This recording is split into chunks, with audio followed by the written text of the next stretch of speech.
Okay, all right, let me, got my notes here. Let's see, where were we? Oh, yeah. So, party made it to their keep. This 500-acre plot of land they own, including a lake in the back. The forest is imbued with all this life force and energy from the three ley lines that intersect in the backyard.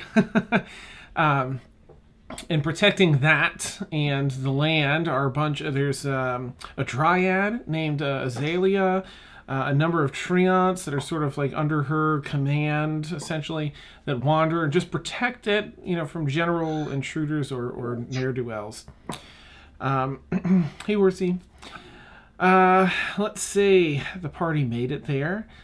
Galathor detected an evil presence down below where they arrived. Down below is the room that was warded off and locked off. Upon entering, they saw a female figure ghostly female figure come flying out, and they hit her with a bunch of attacks, doing a fair bit of damage. She ended up flying through and up through the ceiling and out of sight. Erenwyn took chase and searched upstairs to no avail. Brixi also ended up taking some time to go upstairs. She found there's this tree in the tower. In the center of the tower is this huge tree because one of the prior owners also enjoyed nature. So Brixi laid up in the top of that, writing some notes out to some people. Other folks looked into the mirror of doom. Blueberry moonwalked back into the room to go take a look at the what was in there. Oh, that's right. Blueberry saw her master in the reflection. Not next to her, but just in the reflection. And in the reflection, he was petting Blueberry. And I'm sorry, she was petting. Yeah, she. So many pronouns all wrong. She was petting Blueberry, and she took out the spell book that Blueberry keeps in the pouch, and scribbled in it in the reflection, and then placed it back in. And whispered something sweet at the end there about essentially him being a good dog. Good dog. It's Fry's dog all over again now. And who else had a thing? Erenwyn looked in the mirror and she saw only her own reflection, feeling, in that moment, feeling lonely, isolated. But looking around, seeing those around her, and away from the mirror, that subsided a bit. I'm trying to think. I don't think anyone else went in there. Mort gave an ominous warning, just saying, hey, no one should come down here alone. Like, if we're going to check this out, let's use the buddy system, essentially. And as he was giving that warning, the end of the episode was Brewer closing that heavy door to that room and placing the large locking piece back in. I feel like I missed something important, though, out in the hallway, right? Felix almost died. That's just an episode, really. Yeah.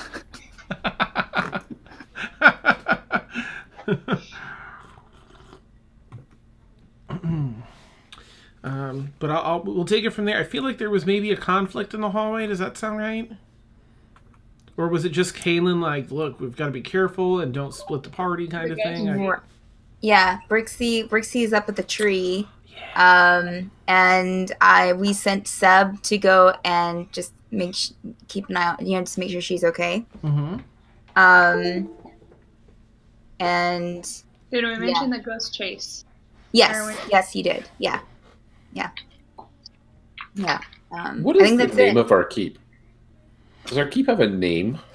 A Brewer, as you're walking down the hallway, no name currently. Much like me, no name. Kind of looks down, a little despondent.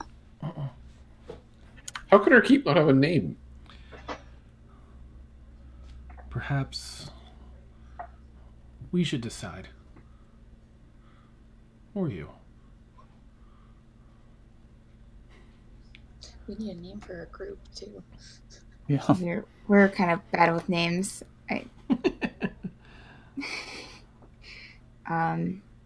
Okay. Well, that's something to keep in mind. So we're going. I think that we kind of ended it. We were kind of exiting out of that room that kind of led to the mirror, or kind of where the ghost came into. We were kind of, there was a hallway. You said we were kind of going down the hallway. I think that's around where we left it. So okay. I'm guessing that we're just kind of walking through, just kind of looking around, checking the place, and seeing what's there. Okay. This is the one I want. Yep. All right. I'm going to reshare the keep blueprints. Yay! And we'll sort of cover what you see in here. Let me just get it squared up for the viewers. Ugh, come on. That looks pretty good. That's pretty close to it. All right. So, as you come up, you're actually coming up in that area in the very top left. And that is a basement level below the kitchen. The trap door is where you're entering. That's the hallway out to the boarded off room, and at the end there's a secret stairwell to go up to the teleportation circle. That's meant to be a sort of defense against intruders or anything that may or may not gain access somehow to your keep. I've got a bit of a key on mine here. I'm going to bring up on my computer. Nice. So you said we were at the top. The top left was where we came in. Yes, it's marked as basement in the very top left. Okay. Now that's actually there's a ladder in there that brings you up into the kitchen area. So on the bottom of this map is the first floor, and you'll see the kitchen in the center all the way to the left, though. You see a couple stoves, a little bin with firewood in it. It's just above the spiral staircase. Let me see if I can mark on here. Okay. So I'm going to down there at the bottom left. Yeah. Is where the kitchen is? Okay. Mm-hmm. Yeah. What'd I do? So that terrible, what was an X a moment ago before I drew that other line, is the kitchen. As you as you come through this room,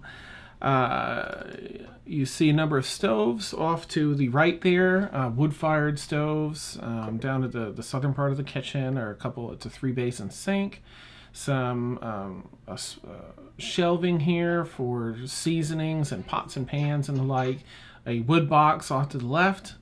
That small room in the corner of it is a pantry, but you actually have to exit the kitchen and walk up by the stage there.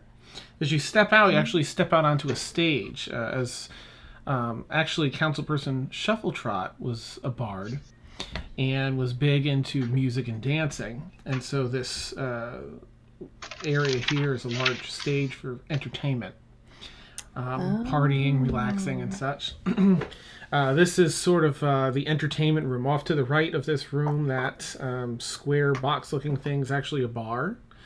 And that's where Brewer used to tend bar. He had a little crafting area in the house where he brewed beer and other goods.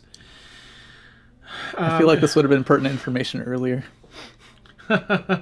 Surprise! Yeah. We wouldn't have gone to the basement. We would have brewed up some that we would have sang against all night instead. Nice. Yeah. Galliford would be like, guys, there's evil downstairs. Yes, but they're singing and dancing. We know this is fun. Awesome. So as you can hook back into the little pantry there, or you can continue off to the right by the bar and take the door to the south where that long red carpet is. This red carpet is this room's been cleared out. There really isn't a current purpose to this room. Even from the last time you've been here, it looks like someone's come out and sort of tidied it up a bit in preparation, perhaps, for whenever you all were gonna use it or visit again. There's a couple of statues in here, and they are just two humans, or so they appear, statues of humans. Nothing of religious significance or anything. They're just sort of, one's almost like a Venus de Milo bust, missing the arms, and she has a toga. The other one is a male, missing one arm, but along the same lines. And there's your next arc. Are these real people too? Caelynn will poke one of them. You hear a giggle. No, just kidding. What? Kill it! Kill it! Caelynn draws her hammer. And narrows her eyes. They appear to just be statues. Apparently someone thought that they made for good decoration at some point. A little workbench down in the bottom right there where someone had been doing some basic construction. There's a handsaw, hammer, chisel, a couple basic carpenter's tools on that left out. The room below that, at the bottom of where the red carpet extends to, is when you peeks out there, you see a stairway that heads upstairs. You also see a couple of weapon racks, empty, but you recognize them. It's fairly common in this world, in nicer houses. When people enter, they'll set aside their weapons out here. Large table, bench around the corner where there's spots for shoes and hats and coats and stuff off to the side. A chair for resting. As you look back inside, and instead of heading down as you just did, you head off to the right. You actually directly right. You peek into that room, and you see 3 rows of pews, 6 pews altogether, and a bit of a what was clearly a place of worship at some point. You see the very base of a statue, maybe knees down is all that's left. Scaled, humanoids, and maybe probably first thing that will come in mind might be Dragonborn. A statue to some Dragonborn or dragon-esque creature. Let's see. A brewer steps past you, or walks in with you, and looks around. It has been too long. Do you like this room, Brewer? I did not spend much time here. Mm-hmm. There was a cleric among us that worshipped Bahamut. Hence the statue.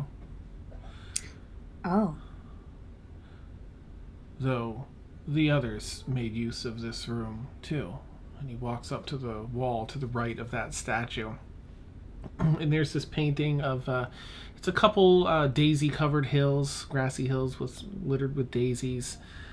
Just painting a sun setting in the back. And he just sort of pulls the painting up, and behind there is just a toggle switch, not like a light switch, but more like one that slides down a bit. And he grabs it, pulls it down, and the base of the statue, anyone near it kind of does a little jump back as the statue pivots and spins and pivots out to the side. And there's that's why I couldn't move it. Yeah, we've been here before. Neat. It reveals a little spiral staircase that heads down, and he kind of looks down. There's a funky odor coming from below. For those of you with noses. Are those people, or do any of us not have noses? Brewer. Oh, okay, got you. He's just like. Okay. This was. Oh, good. Nope. I was going to ask a question, but go ahead. Please, go for it. No, I was going to, if he's going to tell me what it is, then. Okay. This was the dungeon. Sometimes it was necessary to hold dangerous criminals here before being moved to adequate jailing. Before he even finishes his sentence, when he says it's a dungeon, Aaron just walks out of the room. Okay, neat. A whiff of air as Aaron leaves. The cape kicks up. And Cape billowing. Are you heading, like, continuing in, Aaron, like, up to the north? Yeah, just like, he says that and she's like, nope, and just walks out the nearest door. Nice. Which is probably the one going up. Yeah, the one going up. Okay. I think Emil will follow when the word criminal is said. Okay. Perfect. He turns around and sees you two missing. Was it something I said? Were they holding anyone here the last time that they used this room, Brewer? No. It had been empty for quite a while. Did the other people that you were here with, did they use it, or was it people before them? The people I was here with, they had this keep built. Okay. Can I see anything if I look down the hole, Dan? Yeah, I picture Caelynn, like, lying on her stomach and kind of, like, looking upside down. And Yeah. You can see it's sort of a basic area. There are 4 jail cells, 2 on one side, 2 on the other. There's hay. I mean, it's all kind of rotted out at this point, but it used to be there to be bedding and to make it somewhat comfortable. And there's a table at the far end that has a couple tin cups on it, some debris, and it's a packed earthen floor, which is, there's roots that have kind of overgrown and other things down here, and that's sort of the smell. It's this heavy earthen funk because it's been moderately sealed for a while. Okay, so just kind of mold, your typical smells, not anything unusual. Correct. Yep. No dead bodies. Nothing. Thankfully, nothing rotting or. Okay. All right. Well, Caelynn makes a mental note of this, but I'll get up and not pursue down there at this moment. Okay. You get up and Brewer slides the switch back up and it pivots back in place. Puts the painting down. Impressive. There is a slide down to the pond, which they also found impressive. A slide to a pond? Some of the party members were children at heart and had a slide built, but an invisible slide. Don't trip on it. This way. Okay. And he starts walking into the other room. All right. I guess we're walking into this, like, next room that kind of looks like a library. Yeah, nice. This here is as Aaron went and then Emil initially saw. This is like a waiting room / reading room. Yes. So there's a couch, some chairs, some stools, some benches, and a couple large bookshelves. The books here, are only a few books on these bookshelves currently. Plenty of room to stock them up now. And as you do, there are 3 bookshelves. As you do like a scan through, you're probably not going to find anything to be actually useful, like utility-wise. But I mean, there's some fun stories, some history of different faraway places and such. Caelynn will just kind of glance over them as she passes. Okay, neat. A lot of dust. And the room to the right there is, if anyone peeks in, is basically an office. You see a large desk at the northern tip of it. a bookshelf that is full of empty ledgers, just, the outer binding for ledgers. I have no idea what's in those shelves on the right. I can't think of anything. Giant blueberries? I don't know. Kind of Water blue, jugs? Yeah. Yeah. Is there anything, if I walk over the desk, is there anything like, if I open a drawer, or is there anything in the desk? There's just there's your typical some ancient parchment on here. As this is all like 154 years ago, 150 some years ago. Sure. Quill, ink. There are. You find a key inside one of the drawers of the desk. There are locks on this desk. Everything's unlocked currently, but this is likely the key that goes to the desk. Okay. Let's see. Yeah, a couple. Okay. Is that the only stairway up? Yeah. Do y'all want to do anything down here, or do you want to continue the tour upstairs?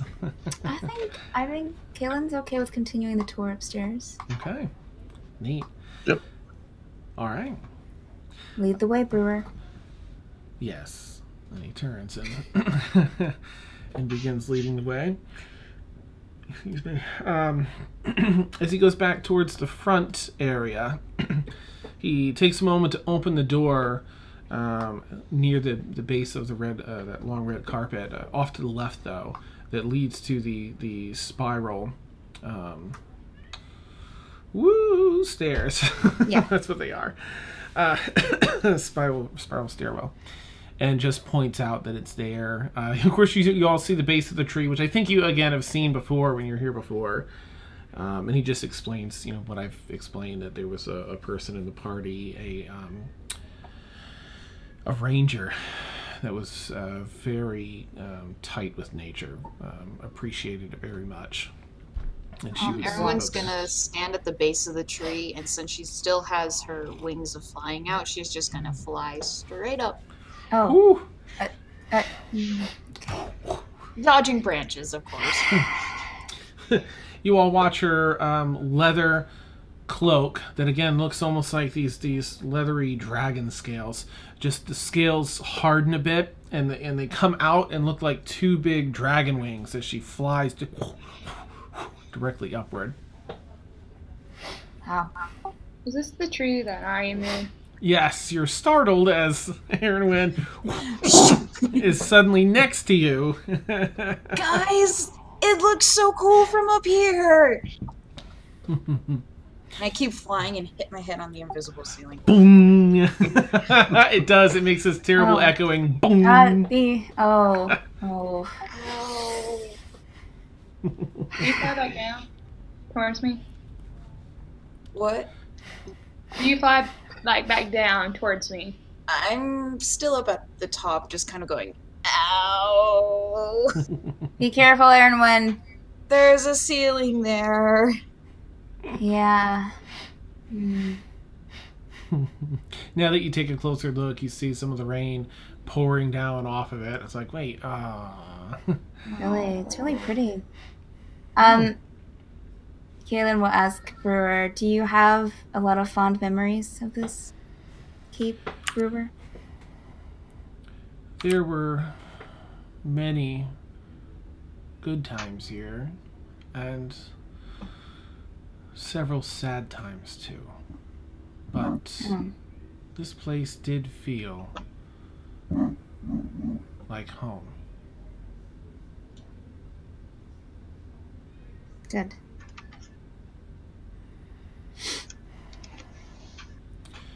Let us continue. Aaron, when we're leaving. Aren't you coming upstairs? Is there a way to get to the second floor but the spiral staircase, Brewer? There is. Okay. He steps through this way. Yes. Okay. Emil stays behind. Ooh, okay.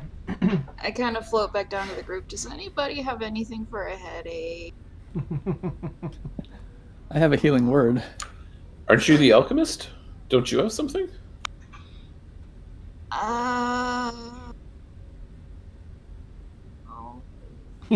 I'm sorry, I don't have anything. Caelynn will turn into Emil. Wow. Every name was coming through my head except the right one. Caelynn will turn to Emil. Are you okay?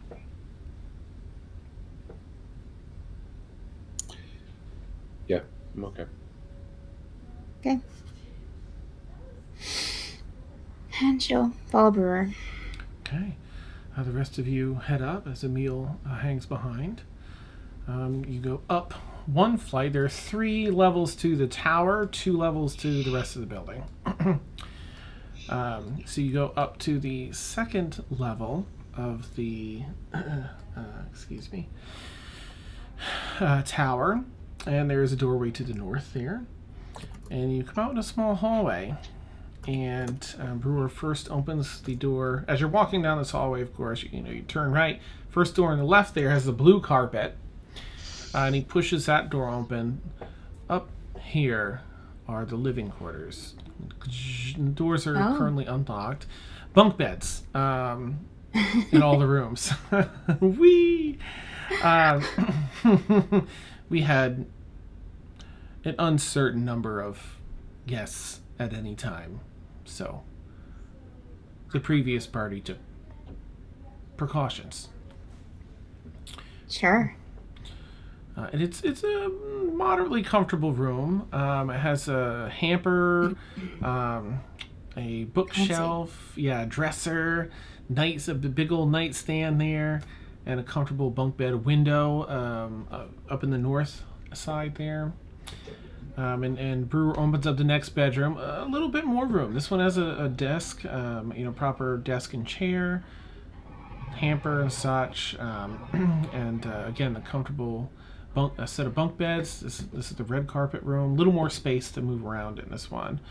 And while this has a window to the northeast, you see a door with just a big glass pane in the center. It's just the door is essentially a metal frame around a nice glass pane, and you can see right through that there is sort of like a widow's peak sort of porch on the 2nd level up here, balcony of sorts, and this is a doorway to step out onto it. Same white stone that the keep is made of. Ooh. And I want to go out into the porch and see what it looks like. Okay, it's a fair bit of space. It's 20 feet by about 15 feet. It cantilevers over the back of the keep, a good 5 feet. And gosh, there's a beautiful view back here. There's a little bit of a clearing ish in the trees. And mind you, the trees here, because they have all this arcane energy and energy of life coming into it, they're massive. Some of these are 25, 30 feet trunks to the tree wide, and they go up 100, 120 feet in this area. The closer you are to the back of the keep here, it goes at least, through most of the property before the trees get back down to regular size. But from back here, there's a space where you can see clear back to the large stone, a couple hundred feet or so back. And just behind that, where it drops off, behind is the huge lake, and you can catch some of that as well. So it's a pretty nice view from here.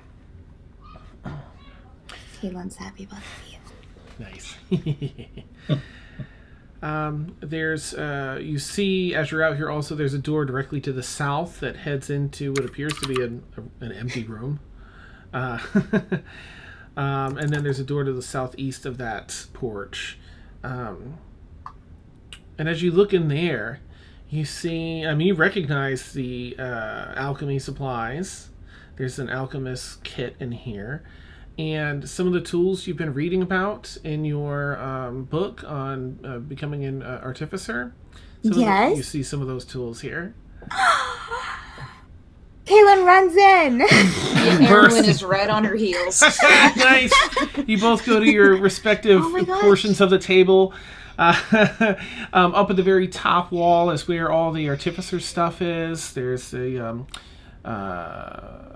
all sorts of there's nothing mastercraft level here, but it's a sturdy set of tools for practicing smelting items. There's it has like this.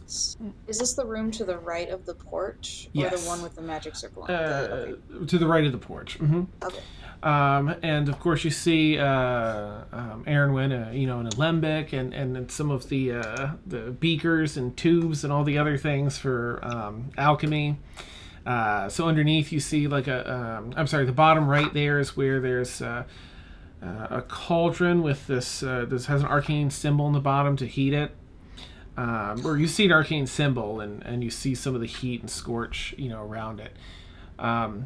To smelt down metals and other things that are often used in the artificing practice. And off to the right of that is a doorway. You look out the doorway to the right, and in there are 2 more bunk beds and a table, a long bench, stuff like that. I go to the top bunk closest to the door, and I chuck my staff on it and go, "This is mine." Nice. Caelynn smiles. Do you want to sleep in the other one or below? I don't know. Do you want to share? You look just as excited. I am This is so excited. cool. Isn't it? I know. I'm so glad that you're happy about it. I'm happy about it too. Yeah, probably. Yay! Roomies. Amazing. Nice. Awesome. Right. Cool. So you get that set up, which is fantastic. And even though it doesn't show it on here, there's a window to the north, and there's a window in each wall, exterior wall, so north, east, and south. I'll have to In the bedroom? that. Yeah, in this particular bedroom. Now the windows are a bit shallow. I think they're sort of more like the slits for shooting arrows out of. So they're a bit narrow, but there's sunlight, plenty of sunlight most of the day. And a view. Let's see. With a view. Yeah, sweet. You come back into the alchemy/artificing room and look down through the room south of that, and you see basically the lunchroom. Why it's this far from the kitchen, you're not sure. Oh, interesting. But apparently this is where just the way it was designed. Brewer, was this a second meeting area or? The one that no one was particularly adept at crafting meals, and so it was safer to keep distance from the kitchen. Oh, wow. What a shame. Yes. I cannot taste food, but I think was thankful to not be able to. Perhaps that was better. Okay. All right. Well, noted. Caelynn kind of secretly wonders if that would pertain to her or. Nice. But she continues on. He heads out the left-hand door. He points. He opens up and shows that empty room again that leads back up to the porch, the deck. Okay.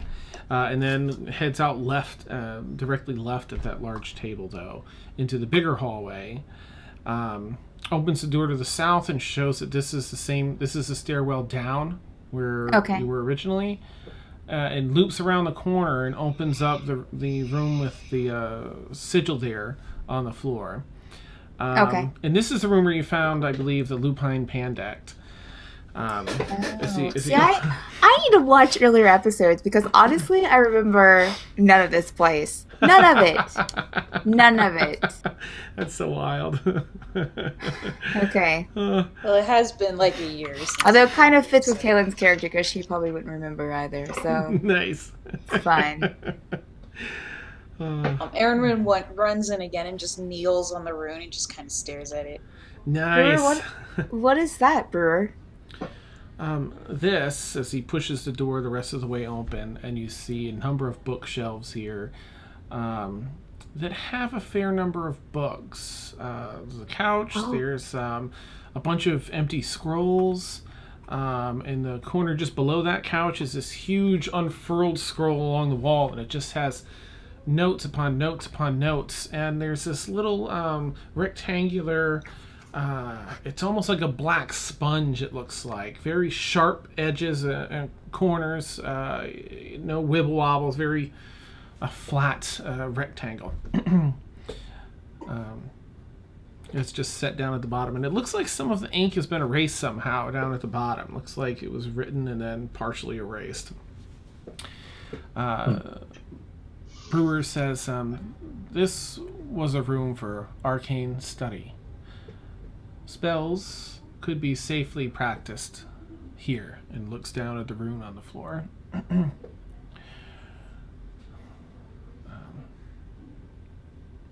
Okay. Many spells were copied into spell books, and testing of other arcana I was unfamiliar with. I'm gonna expend my last rune on my forehead to do the manifest inscriptions again, just to see any other hidden runes around the place. Ooh, nice. Okay.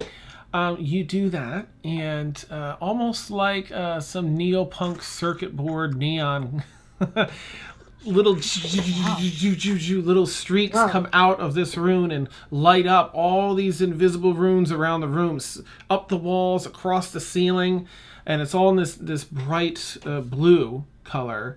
And it's just a line here that goes to another rune and connects, splits off into two and connects to runes, and it goes all around.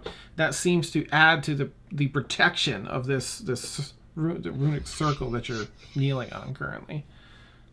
That's cool. It's beautiful. And then it fades after a round.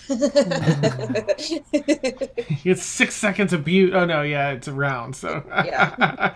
you get like a good minute. Neat. Wow. Place is full of surprises. Yes, indeed. But it is guarded by Azalea, a dryad that protects this land.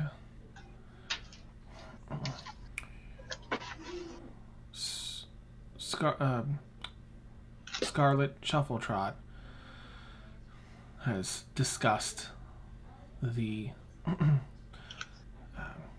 your acceptance of the land and keep with her.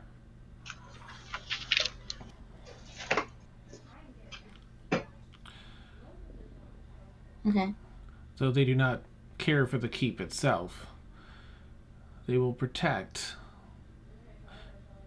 the land from those that mean it harm. They who? Azalea's forces?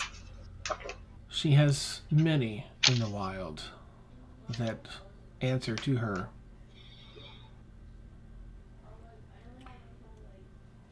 Okay. Does Azalea require anything of us as caretakers? The only thing she cared about in the past was caring for the land, keeping the power of the ley lines out of evil hands. Okay, fair enough. If you walk 300 paces behind the keep, you will find a large mage circle. That is the exact point where 3 world ley lines intersect. only the head archivist, and Xanbora's Wizards College of Epheron is aware of this. Was the Wizards College? Yes. Do they come here often? The archivist ensures that no one does. Okay, good. What is just out of curiosity, Burrow? What is the archivist? Do you know the name of the archivist? The current archivist is Delorna.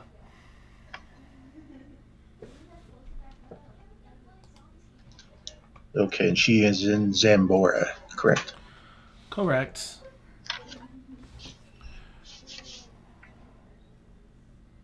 Perhaps a 3.5-hour walk to the north. To the north. Okay, that's the big question. Okay. Okay. Wait, we're that close to Xanbora? I've heard of that city. It is ahead of its time in Arcana, Yeah. known the continent wide and beyond. Okay.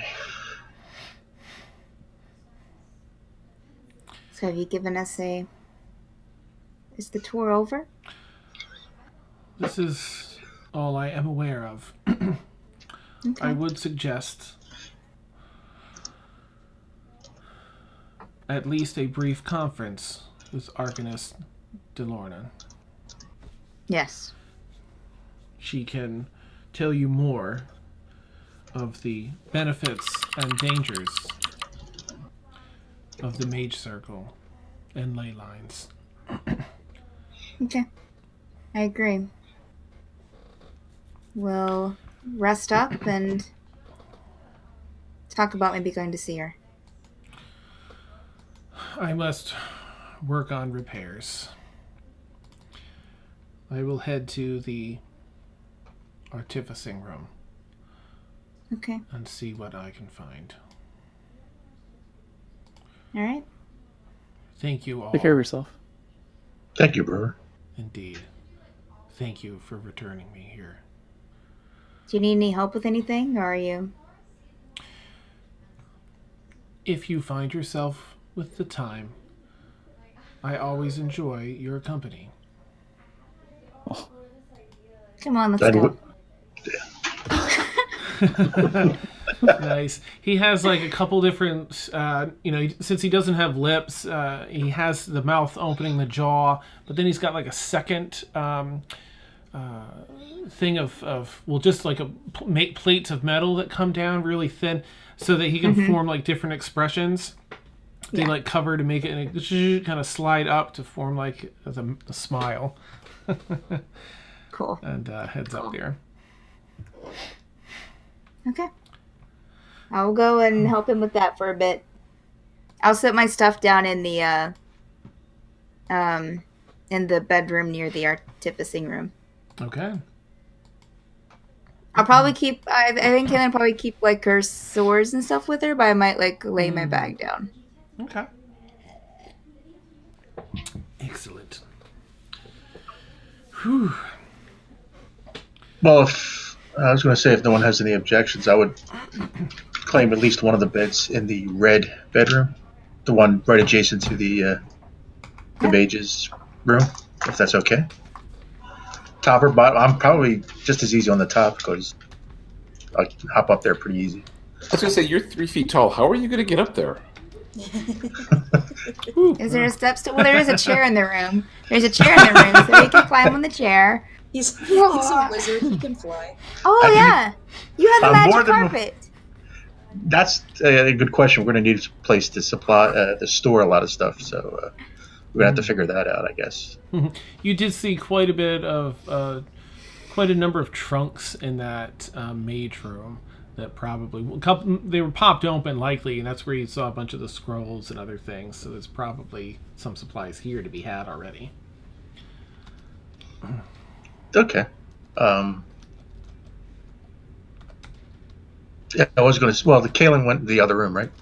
Yeah, I went to the artificing room, Oh, okay. and I'm staying in the room adjacent to that with Erwin. Okay. Yeah. Okay. All right. Just making notes where everyone's sleeping in case inevitably someone needs to know, like, a year from now. I don't remember this place at all, man. Wait. I have notes. Okay. Have any of the rest of you determined where you want to sleep? Oh, I'm sorry. Let me back up because Emil, you stay downstairs. I completely blanked on that. I'm so sorry. So, staying downstairs during this time, what's Emil up to? Sorry, Emil is frantically taking wiki notes. You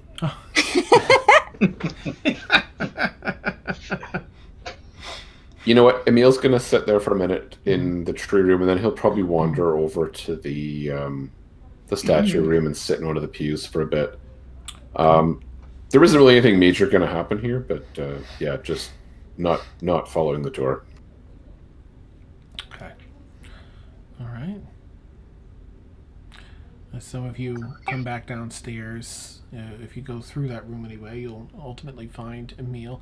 Brixi, are you still up in the tree, or did you want to do anything during this whole tour? Yeah, I'm staying in the tree and staying in Erwin.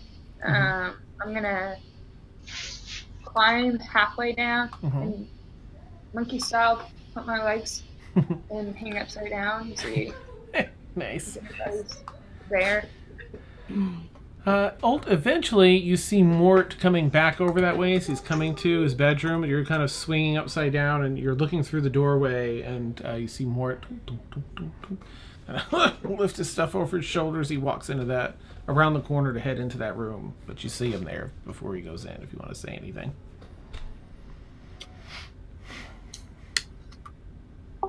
Do I see Emil? Emil stayed downstairs in the opposite side of the house. Oh, so no, sorry.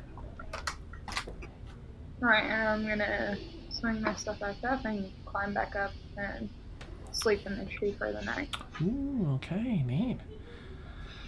All right, it's the pitter-patter of rain drops on this dome make it nice and easy to just drift off and fall asleep, that steady pattern.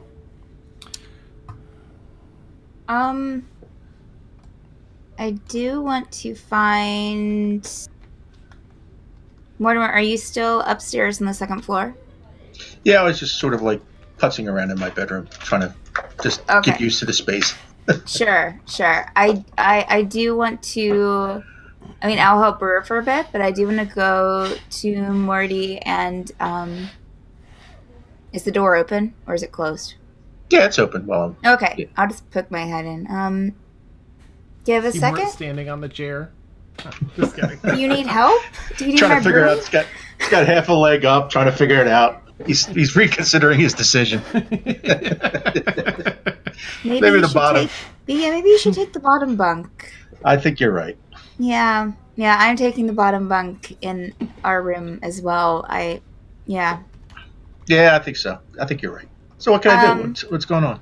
I have a vial of something that I want you to take a look at and see if you know what it is. Dan, it's that vial of iridescent liquid that I picked up out of the room with in the North Tower of Tinsor University. Okay. You said it was just a vial of iridescent liquid. So I don't know what this is. I'll kind of I'll start to shake it, but then I'll stop. Are you able to identify this?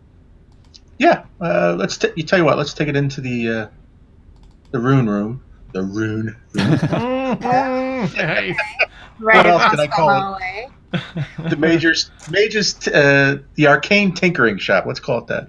The arcane tinkering shop. Aaron is still in there, by the way, just kind of like looking at the wall, just at the wall where the rooms were, but she's staring at the wall. Nice. Okay. We'll walk in, I guess, and I'll say to Erwin, well, based on what happened with the bag of beans, you might want to step out while I identify this mystery liquid. The choice is yours if you want to see what happens. Oh, a mystery liquid? I come right over and lean right over your shoulder. I picked this up in the North Tower and where the forge and everything was. I back right to the door and just stay there, curious, but yeah. Okay. All right, just to be safe, I don't even know if it makes any difference. I'll put it in the middle. Caelynn will back up with Erwin a bit.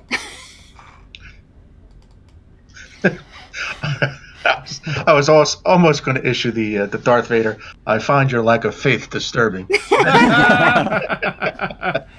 Nice. But I will put it in the middle of the circle and I don't think it even makes a difference. But cast identify on it. Okay.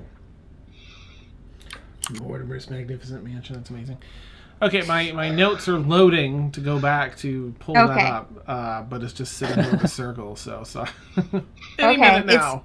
It's taking a bit. It's Mortimer has to really study the liquid for a few seconds. Nice. Real time identify. Yeah. Ritual identify. Yeah. So it takes the 10 minutes. Having to look in some books. Look at some books. Compare it to pictures. Nice. All right. Wait, yeah?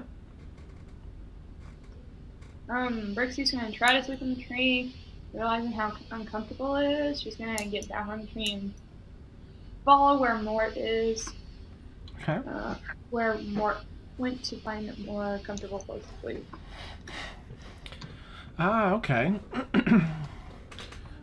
So as you get down, I will say just because of canon from the earlier thing, that the treetop is super comfortable up top because it was actually shaped and worked with to sleep for the person that was there before. But being new to the tree, we'll say that this first night is just like and you hop down and you look in that room where you saw Mort and don't see him, but you hear him around the corner uttering a spell here in that magic room there. The runic room. It's too late. It's too perfect. All right. I'm just looking up the actual description of this. I found what it is, so hooray for that. Yay! I just want to read the description. Okay, so you find that this, Mort, as you finish this casting identification, you realize that you've studied this before. This meets all the criteria to be oil of etherealness. I knew it. This it's a fairly rare potion. This oil can cover a medium or smaller creature along with the equipment it's wearing and carrying. One additional vial would be required for each size category above medium. Applying the oil takes 10 minutes. The affected creature then gains the effect of the etherealness spell for 1 hour. Why, what's the etherealness spell, you ask? Let me open the other document to get down to that. So, essentially, you get this for an hour. All right. See Potion of Etherealness. Oh, darn it. We don't have that spell. Awesome. So, Etherealness is a 7th level transmutation spell, just to put that out there. Wow. You step into the border regions of the ethereal plane in the area where it overlaps with your current plane.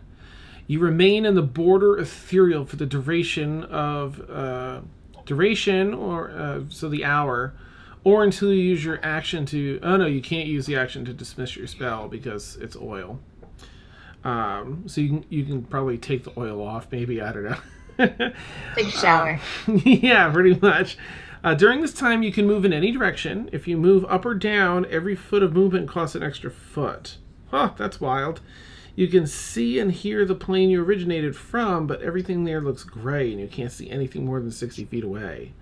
While on the ethereal plane, you can only affect and be affected by other creatures on that plane. Creatures that aren't on the ethereal plane can't perceive you and can't interact with you unless a special ability or magic has given them the ability to do so, which Emil would be able to with his cloak.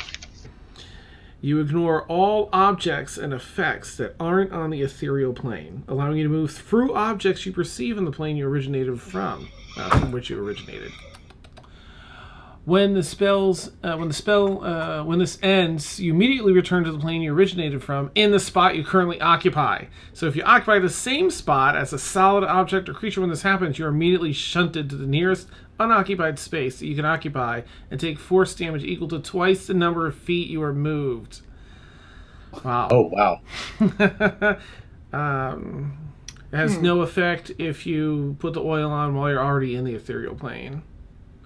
Or a plane that doesn't border the ethereal planes, such as one of the outer planes. So you lore dump. warp into limbo. Morty's like, it's a potion. It took an additional 10 minutes to explain it, yeah. Right. So, what is it? It's a potion of etherealness. Basically, it puts you into limbo for an hour. You can move around, but you're sort of in between worlds. And once the hour is up, you better be in an open spot because you take force damage to the amount of the distance that you were moved when you warped at, or moved while you were in the plane. Twice the amount that it takes to go from wherever you came back out to the nearest open space. Okay, so that's not terrible. I mean, unless you were standing in the middle of a mountain. But oh crap! Wow. Okay. So I mean, it lasts for an hour. It takes 10 minutes to apply. So I don't know if this is really great for battle. I'll take the potion back. Kind of like, I appreciate you identifying it. I have no idea. I mean, it's kind of like total absolute stealth, but you can't do anything. You're in between worlds. Yeah. So, kind of like become almost ghostly. You just move around without anybody. You're in between worlds. You can't really do much, but you're totally undetectable. Unless someone has a spell that would counter that. Yeah. Okay. Brixi, you walk around the corner as you hear them discussing that. I do the whoop. Morty will look out and see that, say, it's safe. It didn't blow up this time. This time. She's gonna walk down the hall and try to find Felix. Where is Felix and Galathor, now that I think about it? Where are they? They're around somewhere. Chatting. With each other. Recipes. Yeah. Dan, did you say there was a cooking area? Yes, there is. First floor, all the way to the left in the center there is a kitchen. And a pantry we didn't go into. Yeah, Felix would probably be checking that out with Galathor's help, of course. Okay. Brixi, you sneak back down the stairs to kind of look around, and just as you hear someone in that kitchen area as you get to the bottom level of the spiraling staircase. You can follow. You go up and around through the entertainment area and look around the corner, and you see both Felix and Galathor in the kitchen. I'm assuming there's tables, right? There's benches around the outer part of the kitchen, but no tables in the middle. This is the on the bottom of the map, all the way to the left.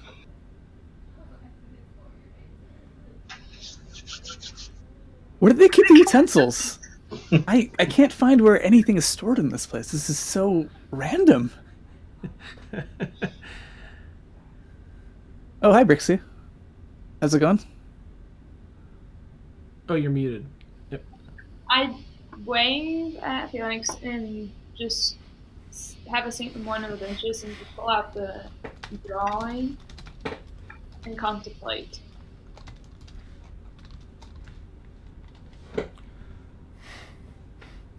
What's that you got there? I just hand him the drawing of the city of doors. Is this what I think it is?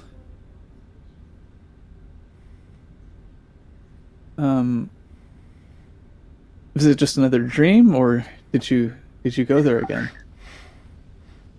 No, it's just the same old drawing. Okay.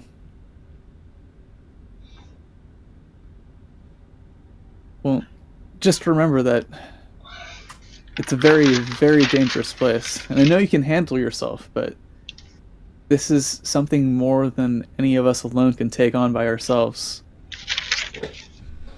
And we're all here for you.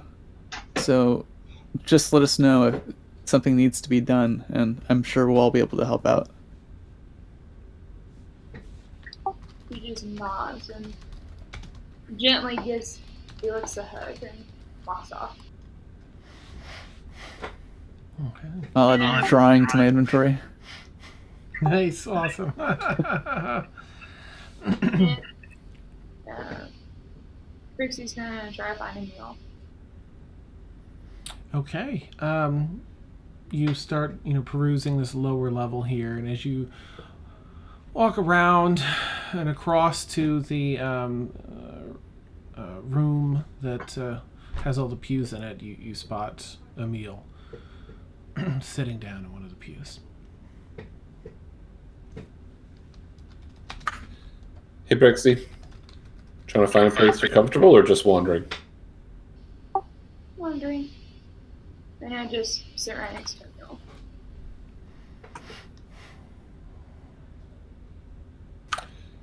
Brewer said this place was home for them. I don't know how I feel about that. I didn't go looking for a home.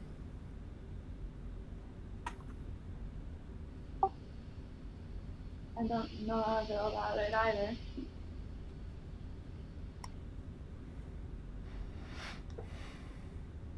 It feels like it's somebody else's house. Yeah, pretty much.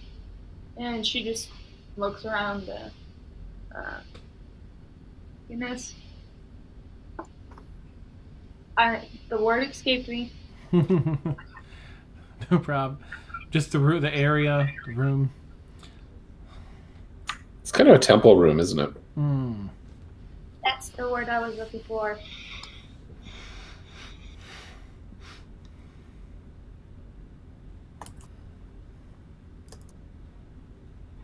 Emil just kind of sits in silence. He's pretty comfortable not talking.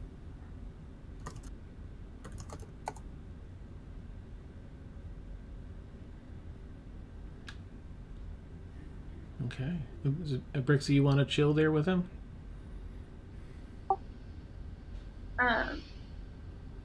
I chill for maybe like a minute, Okay. and then I start to work on something that I think about it, and I'm gonna give the tree a second chance to see if it's. Okay. All right. So you head back to the tree. You get nestled into that large branch. You actually flip-flop. You lay down the other way, head to foot. And as you do, you find that this way is just so much more comfortable, just very supportive. And not that the branch is soft per se, but there's just something about it that feels like it was made to lay in this other way on the top branch. Most of the rain is dissipated. Some of the clouds have broken up. You're starting to see some of the stars up in the sky when the breaks in the clouds.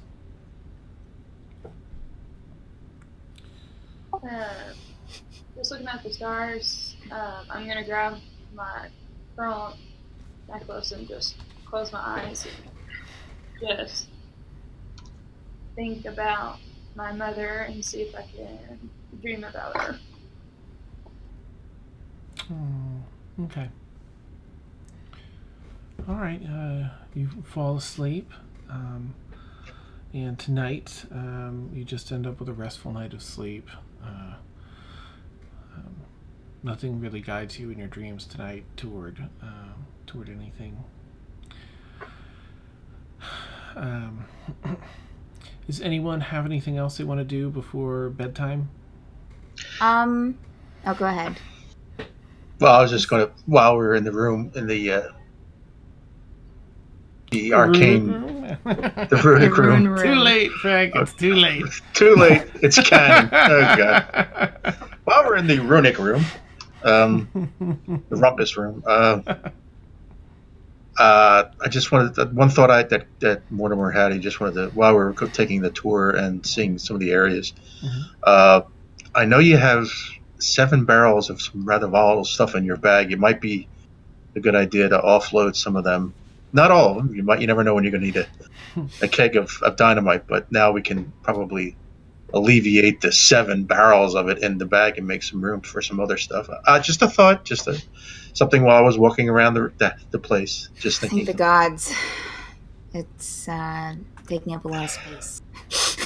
And it's rather, it's something that was on my mind.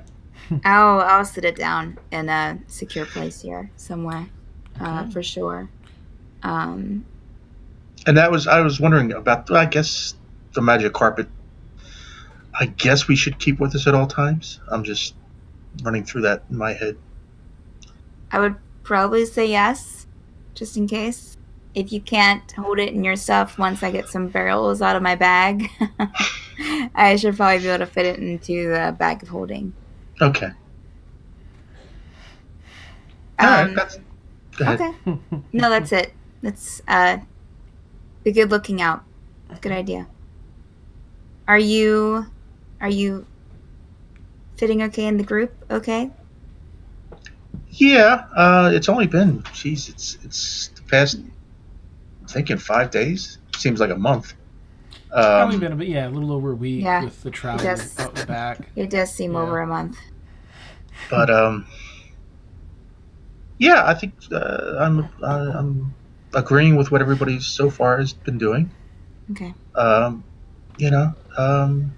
See what else we can take care of while we have this new area to explore, and we're on a new continent, so things are afoot. So let's see what we can get ourselves into.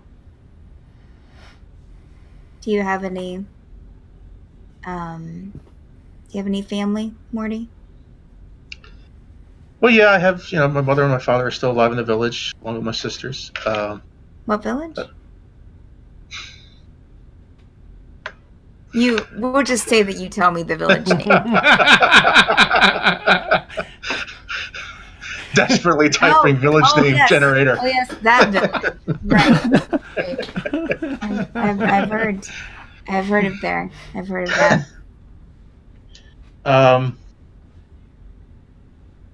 I was married for a time, but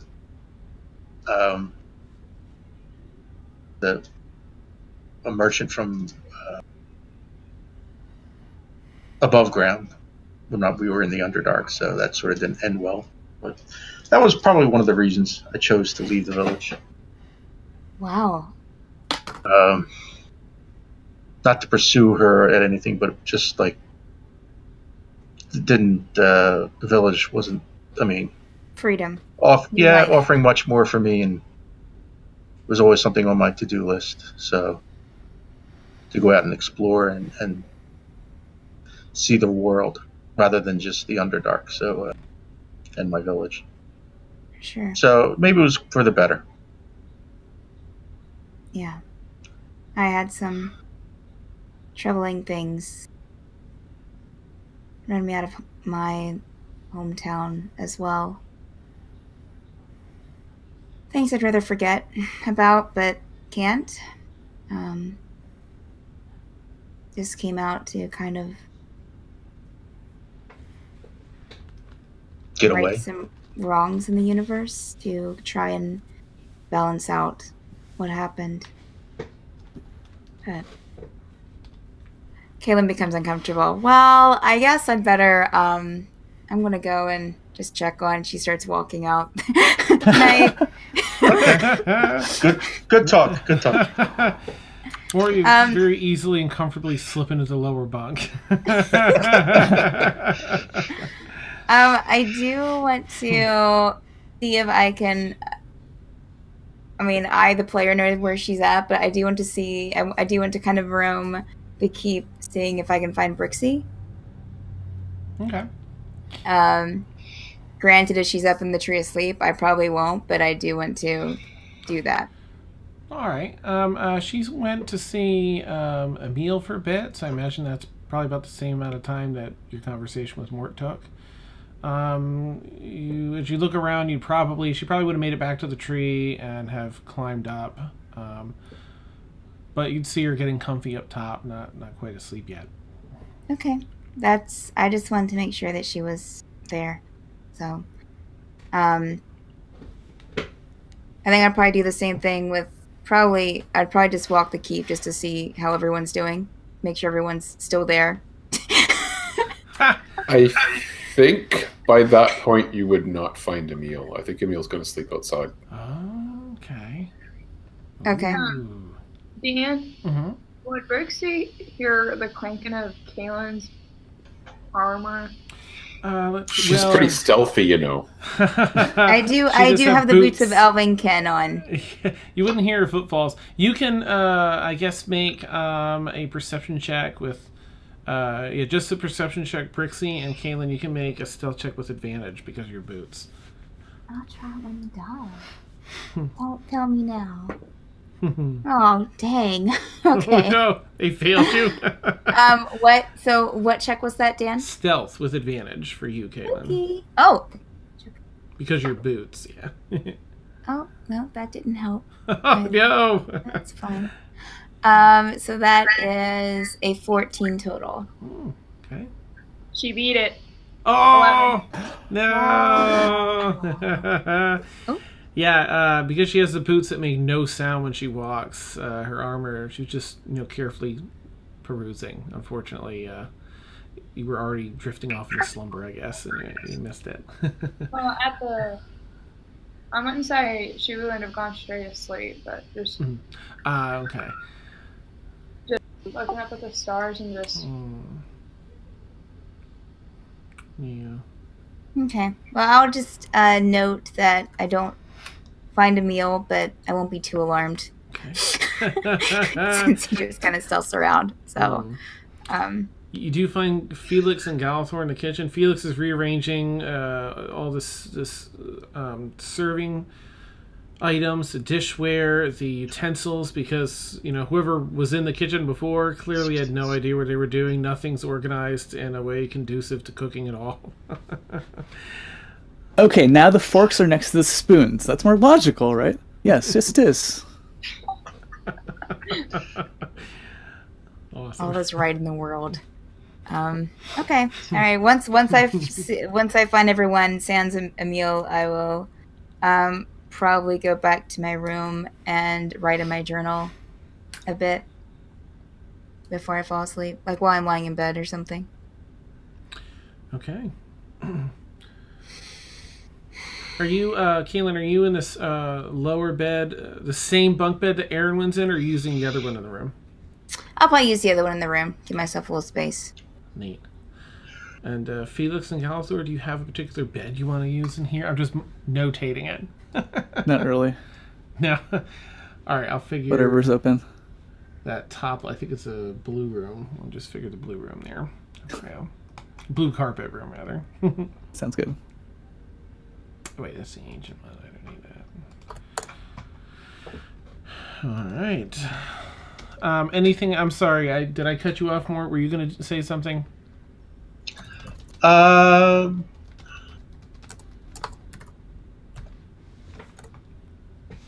Next day, some stuff. That's all. Okay. All right. You're all able to get. Oh, chat's so sweet.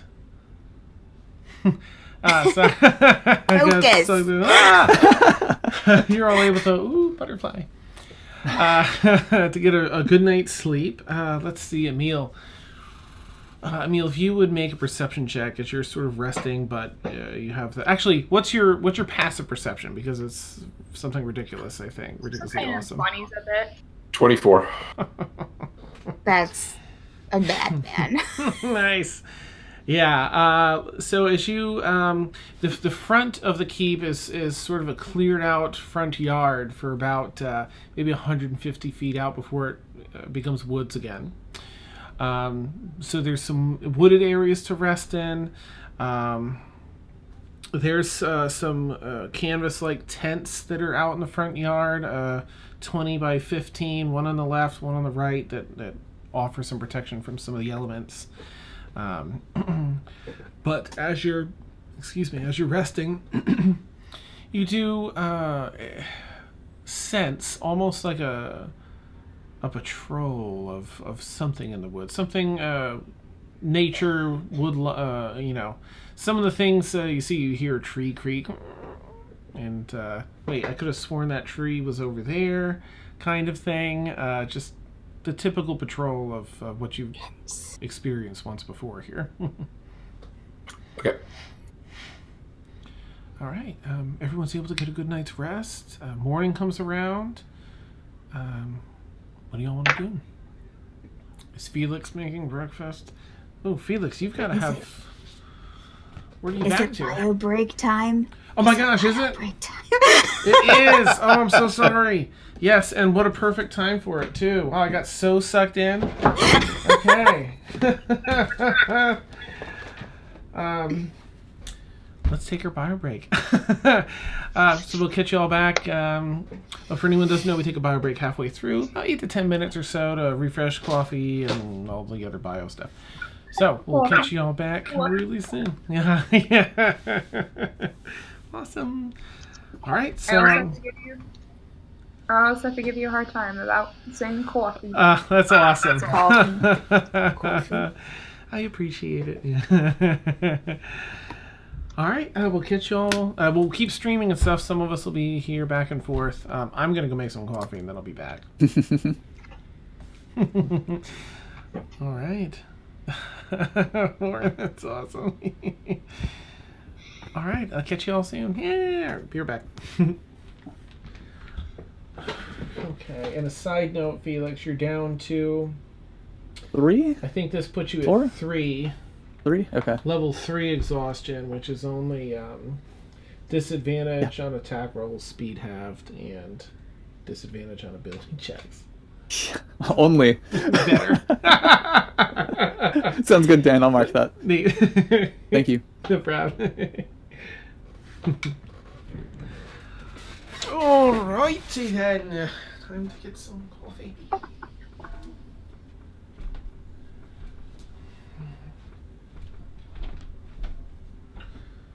I'm ready. Promotion.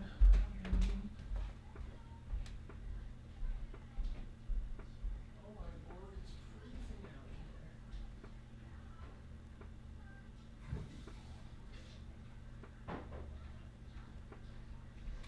So don't forget, you have to stay the extra half an hour. And just be sure once you go for the... I'm sitting out here, so... Those are your pajama jeans.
Junkrat. Right? You're muted. That was from yesterday. That was the Junkrat one? Yep. Half Donut tweeted that to me because he clipped it.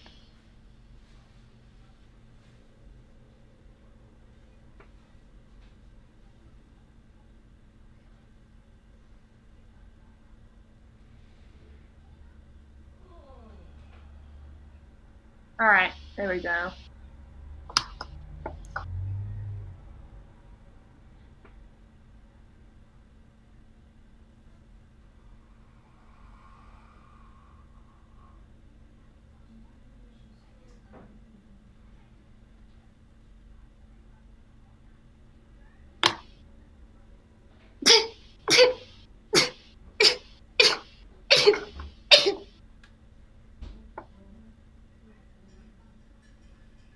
Mm.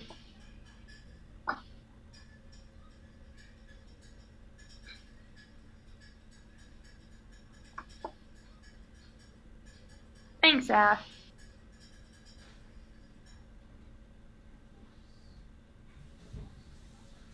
Thanks, Randy.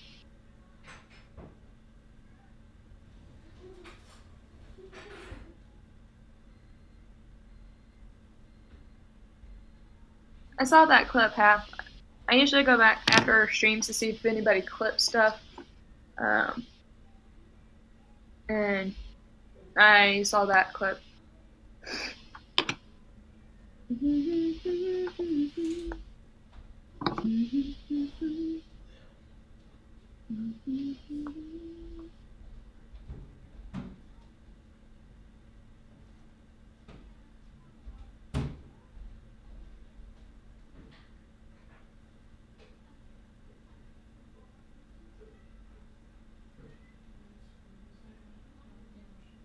I'll be right back. I'm gonna go get my unicorn mug.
All right, let's see if that's any better.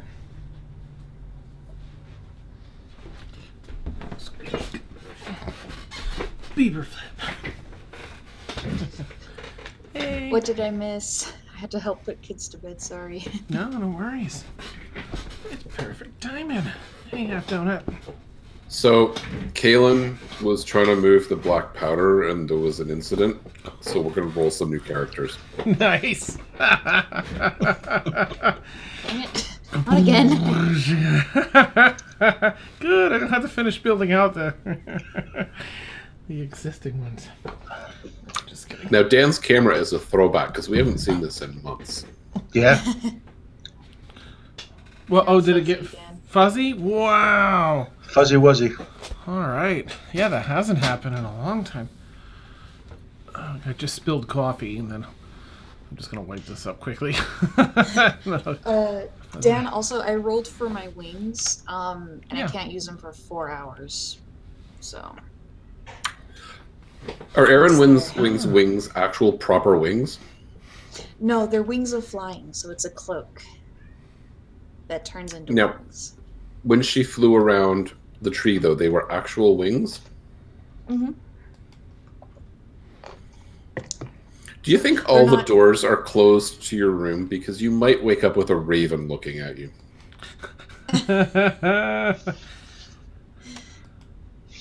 Well, they were Oh, dragon yes, wings, so I don't know if that changes. While something. Seb is very discriminatory, I don't think he's discriminatory about what wings people have. Nice. About the only other thing you missed was Caelynn asked me for my homework on my hometown, and I I asked what town he was from. my dog ate it. We just pretended that he told He's me. from that hometown. That hometown. For 2 seconds, I was tempted to do the Dr. Evil. The details of my life are quite inconsequential. Nice. Summers in Rangoon, luge lessons. Woo, 4 nice. Mort. Cool. Yep. So I get two spells to add. So. Excellent.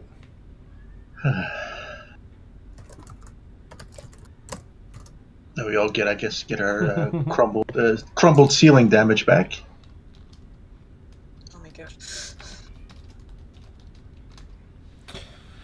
Oh yeah, so we're taking a long rest. Is this a long rest? Mm-hmm. Yes. Yeah, let me do that and then thingamabob here, Fantasy Grounds. Get that done, y'all. Alright. Rest. Initiative. Just kidding. Beautiful.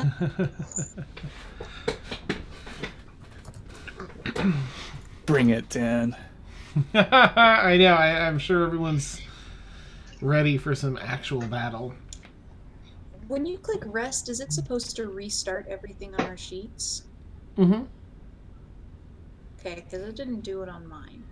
No. Like I just did it on my own because I just used a few spells. I don't have you in and the combat tracker. That's why we try that again.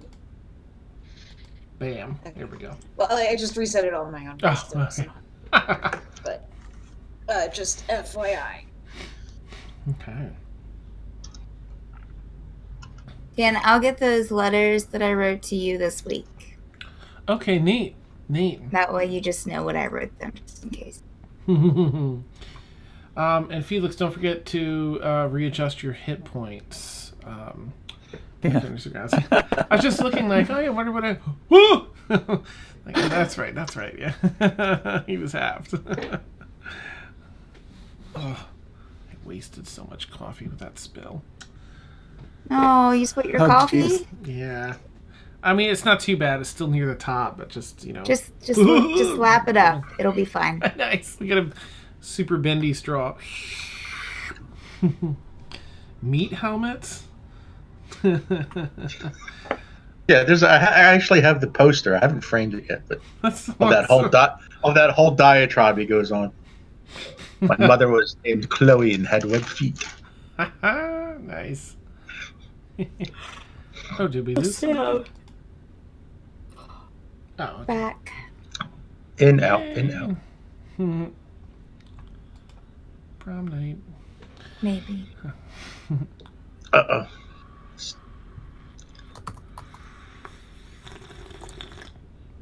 Okay. I Ah. have a really Like so. terrible connection. Sorry. Oh, no, you're fine. No, you're fine.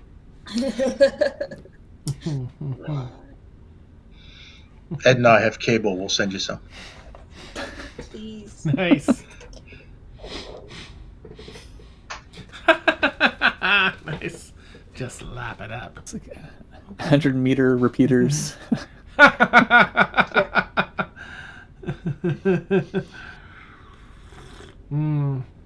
right, looks like everyone's back, but Brixi, I think she's snoozing.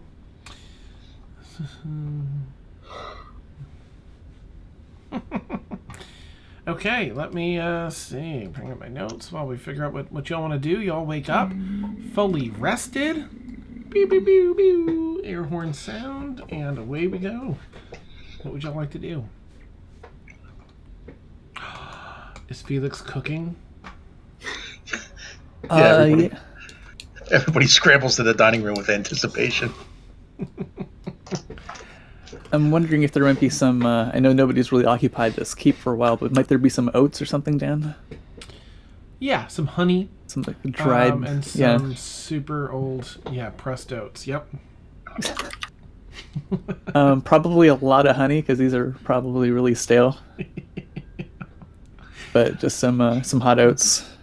Okay. All right. Do you need help? I can help you.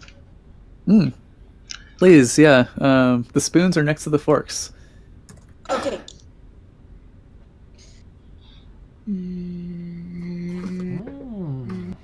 You know what, Felix? Make a. Do we have a culinary thing for you? Roll and modifier. I feel like we had two, right? One's like intelligence to sort things out. So this would be like I guess just a dexterity. Not much you can do. You just have what you have there for ingredients. Water.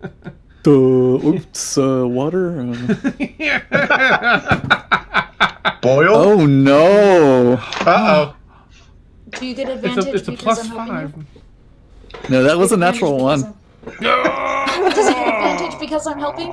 Does he get advantage because I'm helping? You did say you were helping, so yeah. Well, I'll go ahead and do it with advantage. Yeah. Okay.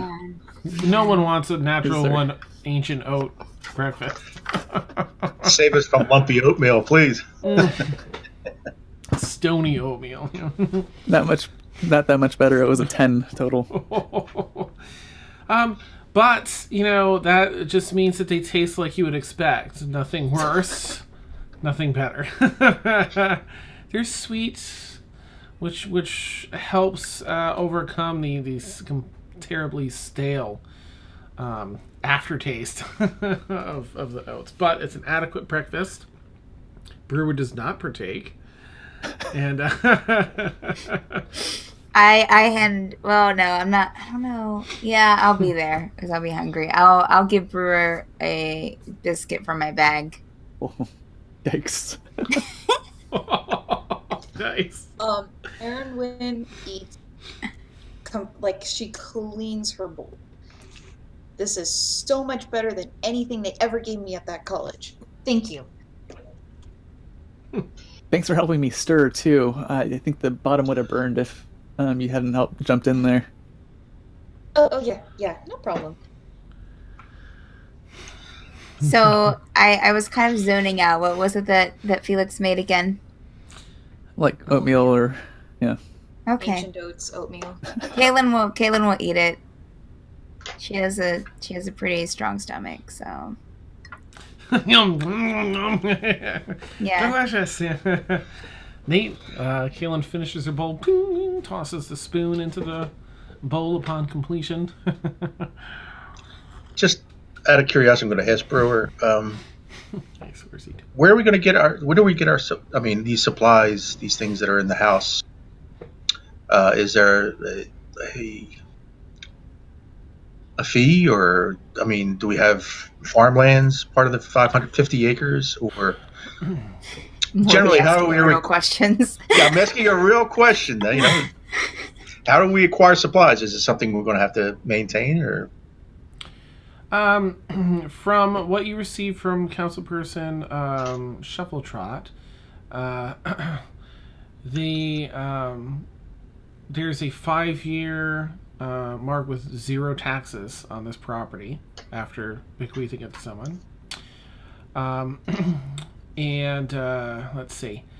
There's a 500-acre plot. It's all wood so far. There's really nothing set up for farming. Xanbora is a local city, and that's where they used to get their goods. There's also, I'm trying to think. I imagine she probably would have filled you in on the details and the minutia and stuff of how they set things up. So there are a lot of wagons traveling from Xanbora down the coast into the kingdom of Brenneweir, just to the south. There's Dauphine's Haven, which some of you have been to, is a big port city down there, and there's a direct route from that up the coast and into Xanbora. So there's a lot of trade back and forth. And okay. They would have, they would meet at the end of their property. If you head west out of the keep, you hit that main road that goes up to Xanbora. And that would be a meeting place, a scheduled meeting place for goods to be dropped off and carted back to the keep every so often. Okay, just curious. Mm-hmm. For any specialties, they'd go into Xanbora. Sounds like we need to go into the town then to get all this stuff started. Do we have to? Yes. We are making a terrible habit of going to the same town twice. We did it with Calais against my desires. We went back to Brixi a second time. I've been to Xanbora. Have we been to Xanbora? Have we been to Xanbora? That's where Mia's family is. Emil wants to see someplace new. No, we have a lot to do in Xanbora. Yeah, I want to meet with the archivist. I'm sorry, Emil. I mean, you don't have to come along. No, what could possibly happen? We're not splitting the party. Caelynn is very adamant on this. Okay, all right.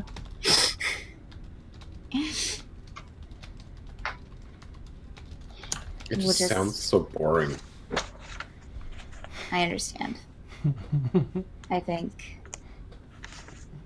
I don't know. So, Is everyone here at the table? Mm-hmm. Brixi, Is Brixi here? Come down to join Brixi, you eating breakfast with us?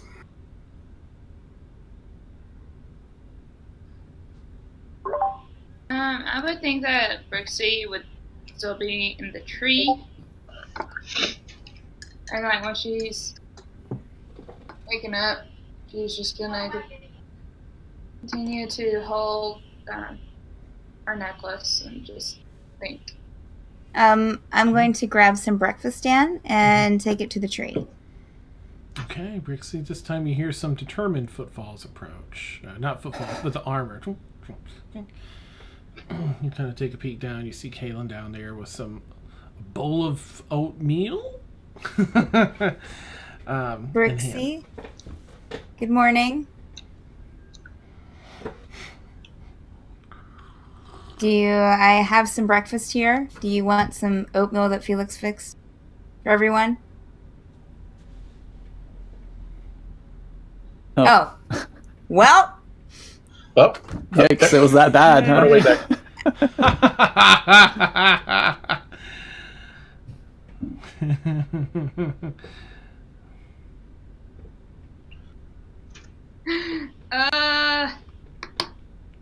Dan, you brought this upon me now. I'm Why? so sorry.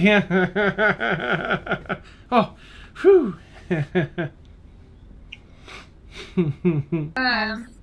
Oatmeal.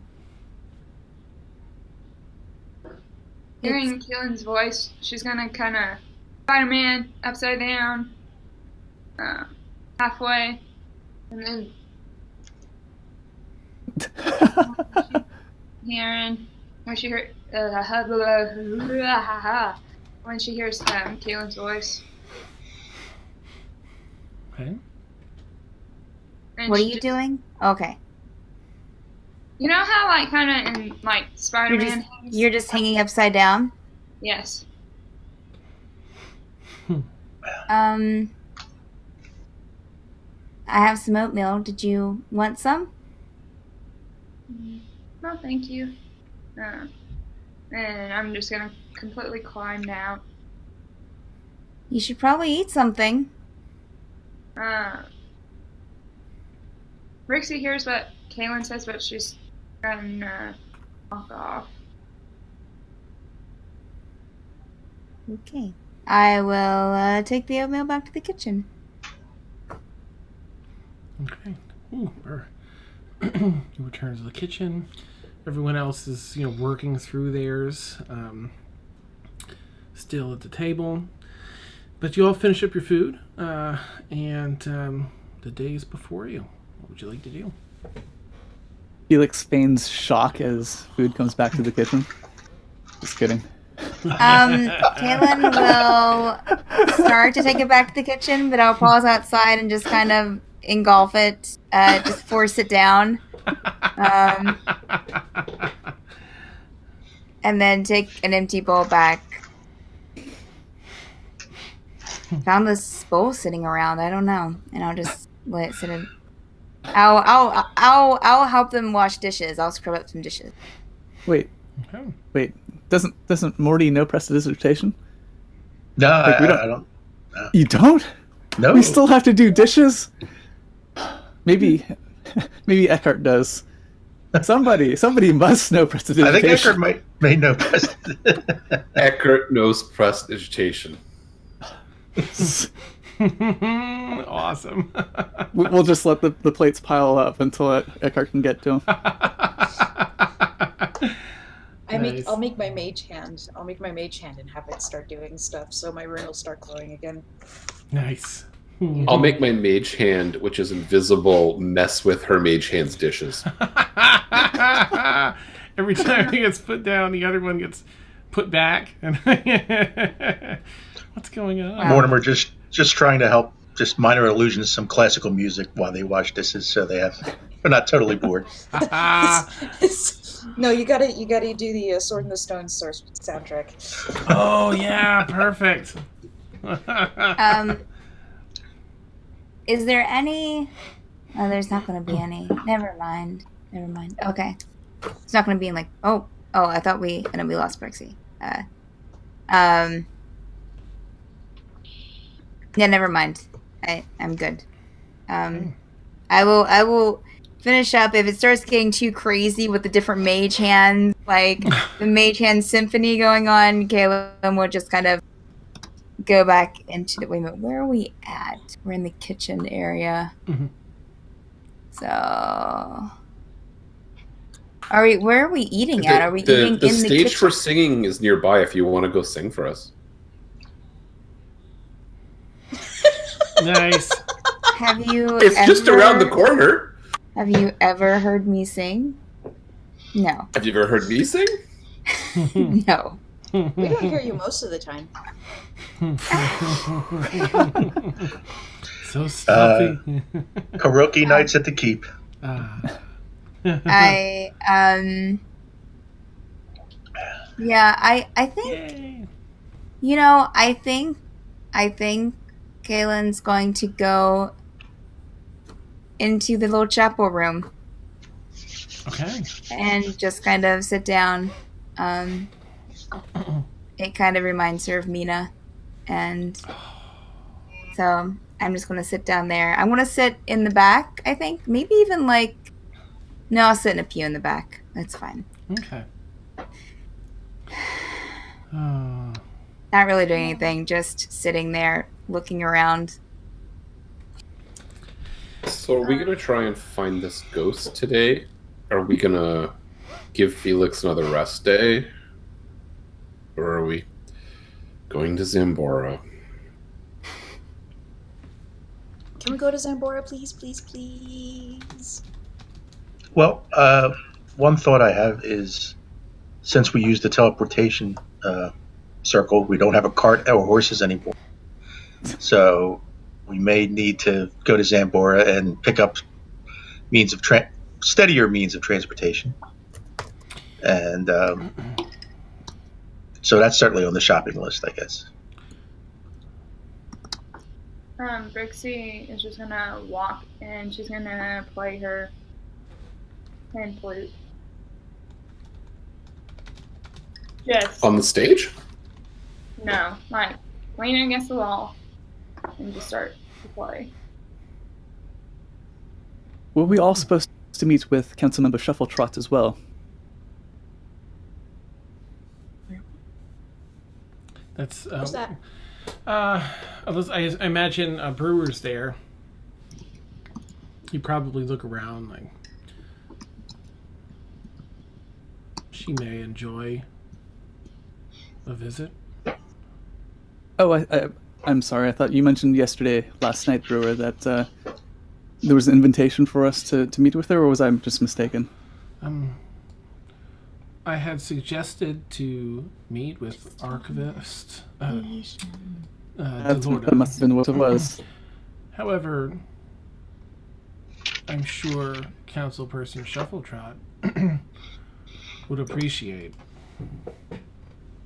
a stop-in, an update.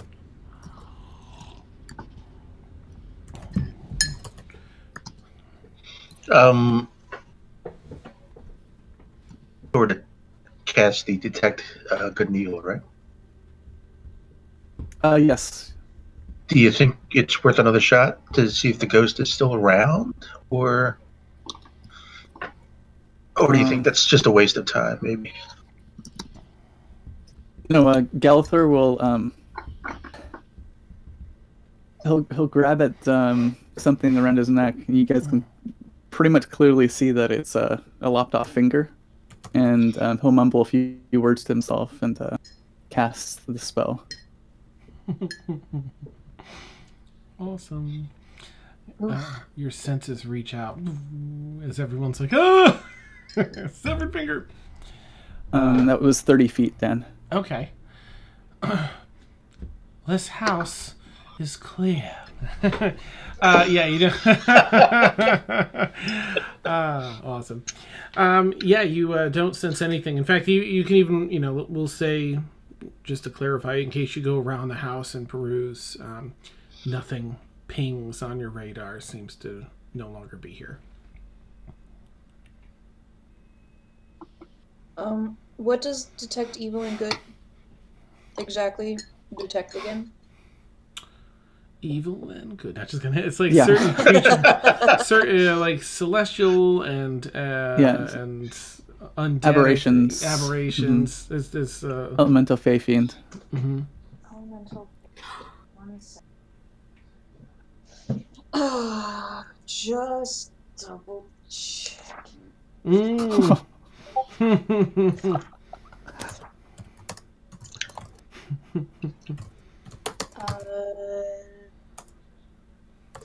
Nope. Okay. Good to know. Nothing pings. Woo!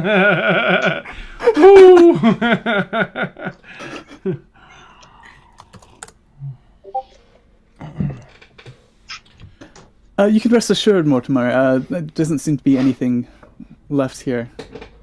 Whatever it was that we encountered, it it seems to have gone.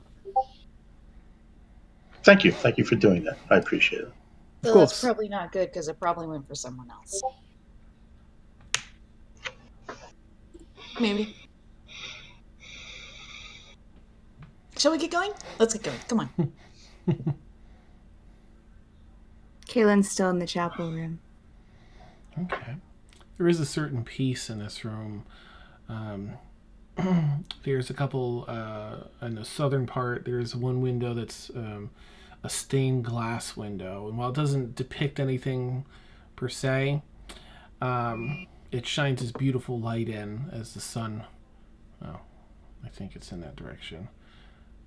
And it's morning time. Still, some sunlight is coming in. It's not direct sunlight, but it illuminates the floor with these beautiful orange and reds and yellows.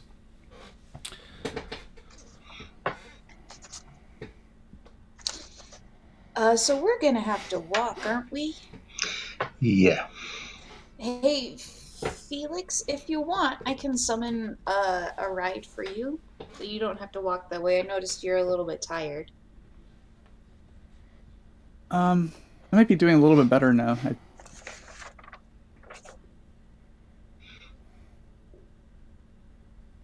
But why not? Okay. Okay, so I'll go outside, Dan, and then just kind of smack my staff against the ground and summon my arcane steed. Nice. Nice. This little oh gosh, how do we want to do that? So, like, out of the ground, just like the shadow kind of crawls up and it shakes its head like it's shaking off a coat of water, and the shadow falls off, and you see this dark brass-colored horse with black hair and flaming eyes and flaming hooves, and just kind of looks around, and Aaronwyn goes up and pats it.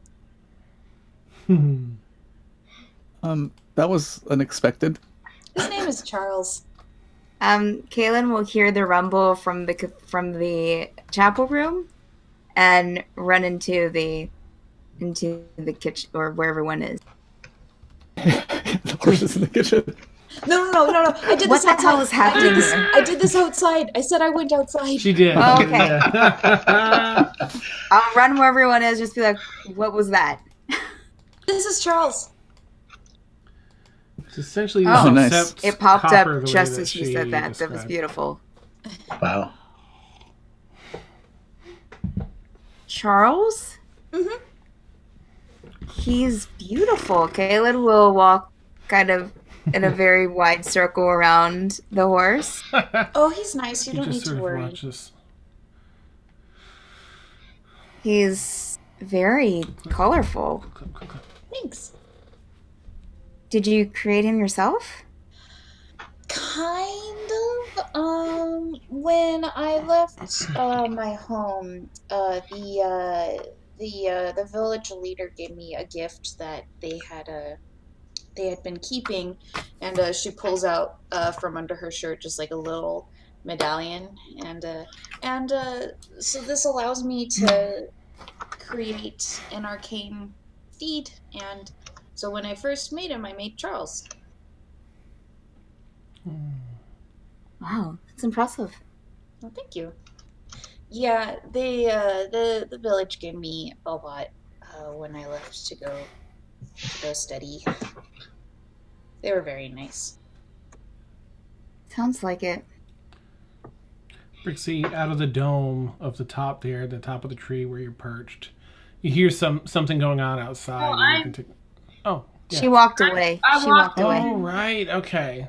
Well, Yeah, because Okay. I heard Caelynn had just brushed off that's right.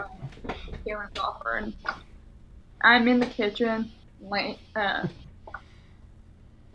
leaning against the wall playing my pan flute.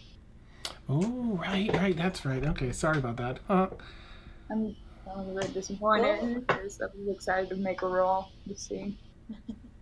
Let's get going then. It takes a few hours to get there, right? And we want to not have to walk through the woods in the dark, right? Because that's a little bit spooky. So let's get going. We can get all the stuff that we need.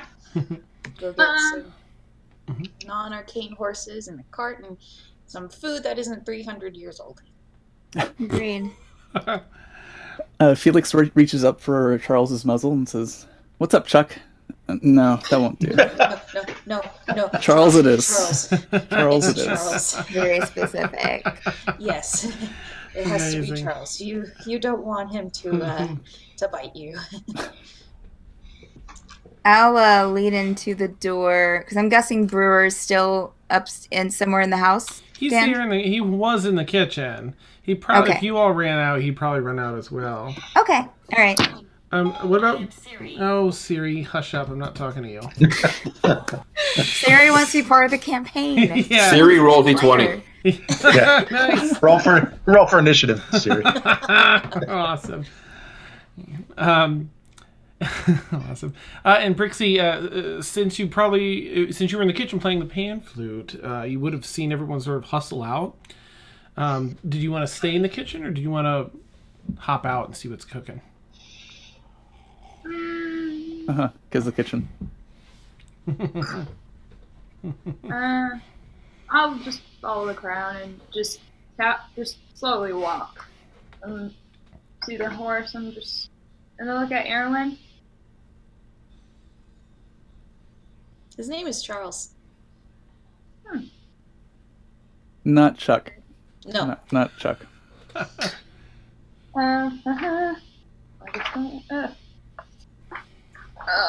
Look for pseudo dragon.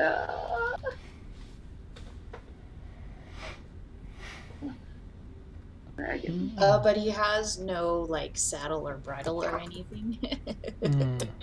So it's like, okay, do you need a leg up? Felix will like kind of just like get on.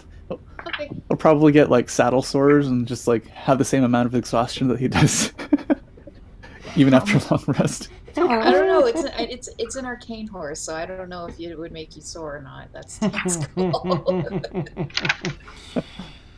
In Felix's condition, probably a little rough on the ride there, since he's I said he's slicker. nice. Yeah. You probably would have had some, mounted training in the City Watch, but oh my gosh, I can't think of the actual name of the. Shame on me. It's been so long since we talked about it. The actual name of the... I think I called it the Midnight Brigade or something like that. Yeah, it sounds right. Brigade. Twilight Brigade? No, Yeah, that's probably it. Yeah. We'll go with that. The thing with the thing. Yeah. But just since you're failing all your saves and checks automatically, I will figure it's a rough ride this time. Ordinarily, it probably wouldn't be so bad. Perfect. I'll get out my broom. And Caelynn will ask Brewer, are you coming with, or are you staying back? I think I would like to speak with both Councilperson Shuffletrot as well as the Archivist for needed parts for my repairs. I'd like to speak about that too. Sounds good. Then, shall I lead the Well- way? Sounds good. Okay. Brewer sort of takes like a runner's mark. Sorry, Emil, go ahead. Did you have something? Just while we travel, Seb is going to be bothering Erin when trying to figure out where her wings. Nice. Caelynn will turn to Brixi. Brixi, do you want to ride the broom? I think I'm gonna be sheep and fly right here. I just need some alone time. Okay. I'm trying to find a pseudo dragon. That's what I want to be. Yes.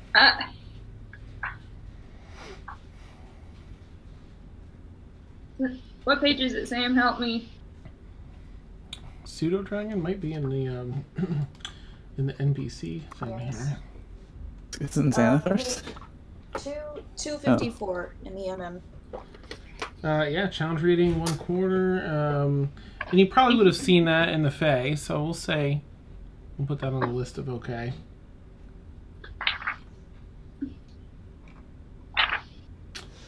Just read this for food. I just gotta look at the challenge rating. That's why I have. It's not a beast though; it's a dragon. Oh yeah, it's gonna be beast. Beast, Yes. y'all. Dang. Okay. Be a bird. I'll be a giant eagle. Okay. You take a running leap. Wing, your arms stretch out in these giant wingspan as your body expands into the form of a giant eagle. Brewer takes off. He's fast when he wants to be. Kicking up a little grass behind him with little rooster tails as he's running through the woods. I'll stay towards the back of the group, Dan, just to keep an eye on everyone. All right. By the way, Ed, Felix has resistance to necrotic damage while he's on Charles's back. Whoa, nice. Whoa. Nice. You all head out in your own fashion. But mind you have a flying carpet too, in case that's helpful for anyone. I really hope we run into bandits. Because we need to stretch our legs. You don't need that stress. Emil looks like he's bored and unhappy, so he's kind of looking for a fight or something. Nice. Oh man. That's fantastic. Sadly, it's uneventful, at least on the way up to Xanbora, on the way up. You arrive in the outer portion. There's just outside the giant wall and gates.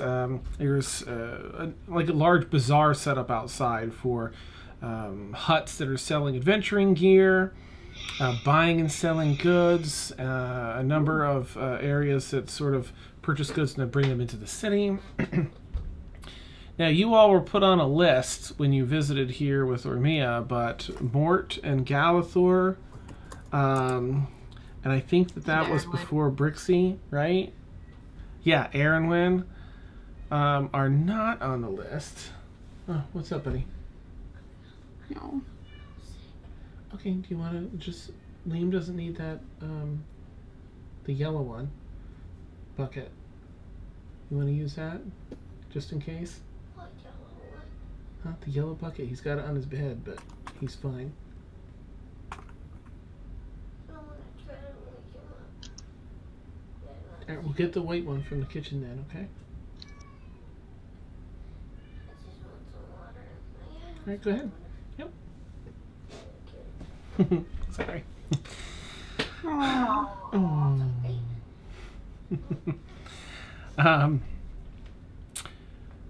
Boo! That's my train of thought. Right, so you make it Bazaar, up there. sit up outside. List to get into the city. Yes. So a couple guards come over as you... What? Here, just... It's okay. I can't right now, so just drink some of mine. Just leave it down there when you're done, okay? Thank you. Boop. Before you get back in the store, did you give your kid a coffee? Oh gosh, no, I've got my water bottle. Just drink this, kid. Here, have some of mine. You'll be up all night. Pat him with the head, sends him off. Like Cindy Lou Who. Nice. Sweet dreams. Okay, so a couple guards come over. And they all have Xanbora has its own almost like a what do you call it? Clans have a certain symbol. I don't know. Boop again. Drawing a blank here. Sigil. Yeah, They have the like crest, a the crest. crest. Thank you. Yes, on their. I'm gonna stop trying to think of things. None of the words want to pop into my head. They come over and welcome to Xanbora. How may we help you today? Seeking entrance to the city? Yes. Well, do you have a Zamboran pass? And Caelynn, Emil, and Felix too. You would have had that at one point. Okay. Some of us do, but not all of us. Very well. Well, the ones that have the passes, please step forward and allow me to inspect. Felix steps forward. I will sigh and then step forward. Super heavy sigh. Is there not a way to make this go quicker? That bazaar looks like a lot of fun. I'm very sorry. It's a security protocol, so we'll do our best to go quickly. And he looks at Caelynn. Yes. And Okay. goes over to Emil. May I? Emil, I would follow All in right. line, otherwise you might get randomly inspected. At this point, Oh, there we are. Thank you, sir. Mm-hmm. All right, Brixi's a giant eagle, right? Are you just like flying over into the city? Over and in. No. So what? I'm sorry. What's up? Brixi would've just stayed with the group, but with that, she's gonna drop eagle form and when the guard calls everybody who has the passes, she's gonna try to sneak away. Okay. You can do that. Yeah, it's pretty crowded out here with all the hubbub. Do I need a roll for stealth? Not this time. I think you can safely see this far enough in advance, and it's so crowded out here with the bazaar and all the sales that I think you'll be able to slip into the crowd pretty easily. Well, I was gonna go kind of find a wooded area. The city's sort of surrounded by woods, but they're cleared out for a good few hundred feet between the walls and the woods. Okay, I'm gonna sneak in with the other people. I'm just gonna. Holy moly, my chair broke. Oh no! Oh, It's okay. This is a better old chair. I forgot this chair that. It is alright. I'm okay. You stuck too hard. Yeah. It just startled me. You can definitely make a stealth check. Okay. Trying to with disadvantage, being a tiefling, trying to blend in and walk into the city. If you're trying to walk like right in. Not that. Oh, and I also have a little luck dragon on my shoulder. Okay. I don't have Vex. Right, your Vex- stealth die. Yeah. Vex is the over 40 on next. stealth. Vex is the next best. Yeah. They're twins. They're the same, basically. I'll use that. There you go. No! Golly! Alright. Be careful. Seriously, kill you. Golly gee. Oh, yeah, that's just a straight old 5. Oh, Brixi, you feel as you're trying to do this, you just have a moment where you're gonna step out and into this right into view of a guard looking, but you feel something come over you. I'm gonna let you roll one die to do stealth once more. Just a single die. Straight Alright, roll. man. It's a straight roll? Okay. Alright, the storybook. Okay, I wish that was higher, but that's okay. 10. Okay, I'm gonna have them roll. Yeah, that was luck. You felt lucky. As you went to stab, someone just cut in front of you and made you turn the other way. Okay, they rolled an 8. So, just as the guard looks around, this sort of heavy-set, 8-foot tall half-orc kind of walks boom, boom, boom, right in the way, and you just, the rest of you watch her walk into the city. So far, okay. You can all breathe again. Caelynn's probably fuming on the inside. Nice. Splitting the party. And for you other 3, I'll just need to see some form of identification. I can give you a temporary pass for the city. You can apply for a permanent like your friends in a admissions office just inside if you wish. Otherwise, you have up to 7 days if you can show proper identification and identify the reason for your visit. Can we not vouch for them? Well, it helps in the admission process, but holding a regular pass is all citizens hold, and be a security risk just to let other folks in. On the word of any citizen. You understand, yes? Caelynn doesn't say anything. He walks over to Galathor first. Identification, sir. Sir, as you may know, there has been some conflict in the regions nearby, and unfortunately, my identification has been lost in the warring that has been going on. That's a shame. Wait here, please. He walks over to Mort. Do you have your identification, sir? Excellent. I am Mortimer Pendergrast. We have this gang of ours, this troop of ours, have recently become custodians of a keep just south of here, via the councilperson Shuffletrot. And we're trying to get to speak with councilperson Shuffletrot about this arrangement with the keep, and that's our business here today. Maybe some side shopping. Other than that, I mean, we're new here. We've just arrived. Yes. So, Shuffletrot, do you know Councilman Shuffletrot? Certainly, I would say you should have led with that. Let me make a call. Well. And I'll be right back. I just, Mortimer, and you, young lady. He points to Aaronwyn. She's like kind of looking because she can like see the dome, the top of the dome. Just Nice. what?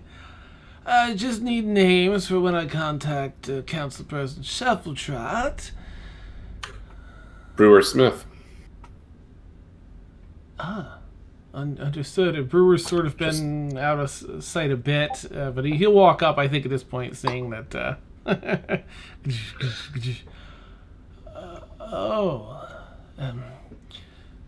He's kinda with counts us. the party. I'll be right back, then. And he walks off to the little guard I bet house. you will. I'm gonna lean over to Caelynn. Is that dome thing what I think it is? What do you think it is? It's the oh, I've read about this. The she can't even talk. She's so excited. I want to get in. I want to see it. That's such amazing magic. It's a magical place? Yeah, the Dome of Magic, and then there's things inside, and you've been here before? Would I- Mortimer have any idea what she's talking about? Let's see, since Caelynn kind of looks to Mortimer for help. Like, do you know what? Go ahead and roll a history check. Caelynn, as you look up, you recall that in the very center of this city, and it takes up a large portion, it's like a half a mile wide, is this massive purplish dome. There's an array of purple colors. That's actually, it's like a I gyroscope. told you guys a little bit about it. Yeah, it seals the center of the city where there's secret stuff. And it's this gyroscope that spins around and laden with runes and creates this magical field of force in the very center of the city. Makes it this opaque range of purple colors. But it has this hum to it because it's spinning so quickly that it just looks like a giant purple dome over the core of the city. Is this something else we've seen before? Yeah. Nab it. 13 plus 8, plus 21. Okay, yeah, you probably would have heard. I mean, Xanbora is sort of in the lead with magical stuff. All right, carefully around this way, buddy, okay? And, yeah, so you would have heard of this. You're not sure what's inside. Everybody. Oh. Okay. Get those buns in bed. Aw. Everyone says nighty-night to you. Sleep Love you well. too. Thank you. Oh God! Too much cuteness. Don't know what to do. Awesome. Uh. Okay, they heard you say thank you. Sweet dreams, buddy. So could you That- say thank you? That kid gets an inspiration die tomorrow. Nice. I think we should all get inspiration dice from your sons. It's just so cute. Oh, it's amazing. Okay, Brixi is going to find like a clothing shop. Okay. Just look. Sure. You go in, you see there's a clearly labeled administration building off on the left. There's a big guard tower on the right, so you kind of like, walk in with the crowd. It doesn't take too long to get into the city to find a shop that sells apparel. And I'm just gonna, because I could imagine, like, after coming back from the city of Brass, like, the back of Brixi's back is probably her clothes are ripped. Yeah. Still. Mm-hmm. All right, so you go through and you're able to start kind of shopping for some clothes, and you find quite an array of clothes here. So if you want to consider like what you want your clothes to look like, then a new set of clothes, then you can let me know. Okay. She's just looking because she knows she doesn't have any money to buy anything. Oh, And, okay. Is there like any places that have teleportation circles to travel in and out of the city? I'll say that before I put you through on that, because I'm going to have you do an investigation check, I'm going to backtrack to the group outside to keep it in time. And that way, I don't get you too far ahead of everyone else. That's So fine. you slip through, and they can watch you sort of following the crowd to head in, and you're able to duck into that apparel shop as the guard comes back out. I'm sorry to have held you up. Councilperson Shuffletrot says that you can head right in. I'm to give the rest of you temporary passes. Speak with her about getting permanent, since you now are technically a resident of Xanbora. Okay. Passes Well, out thank for you. temporary. Much obliged.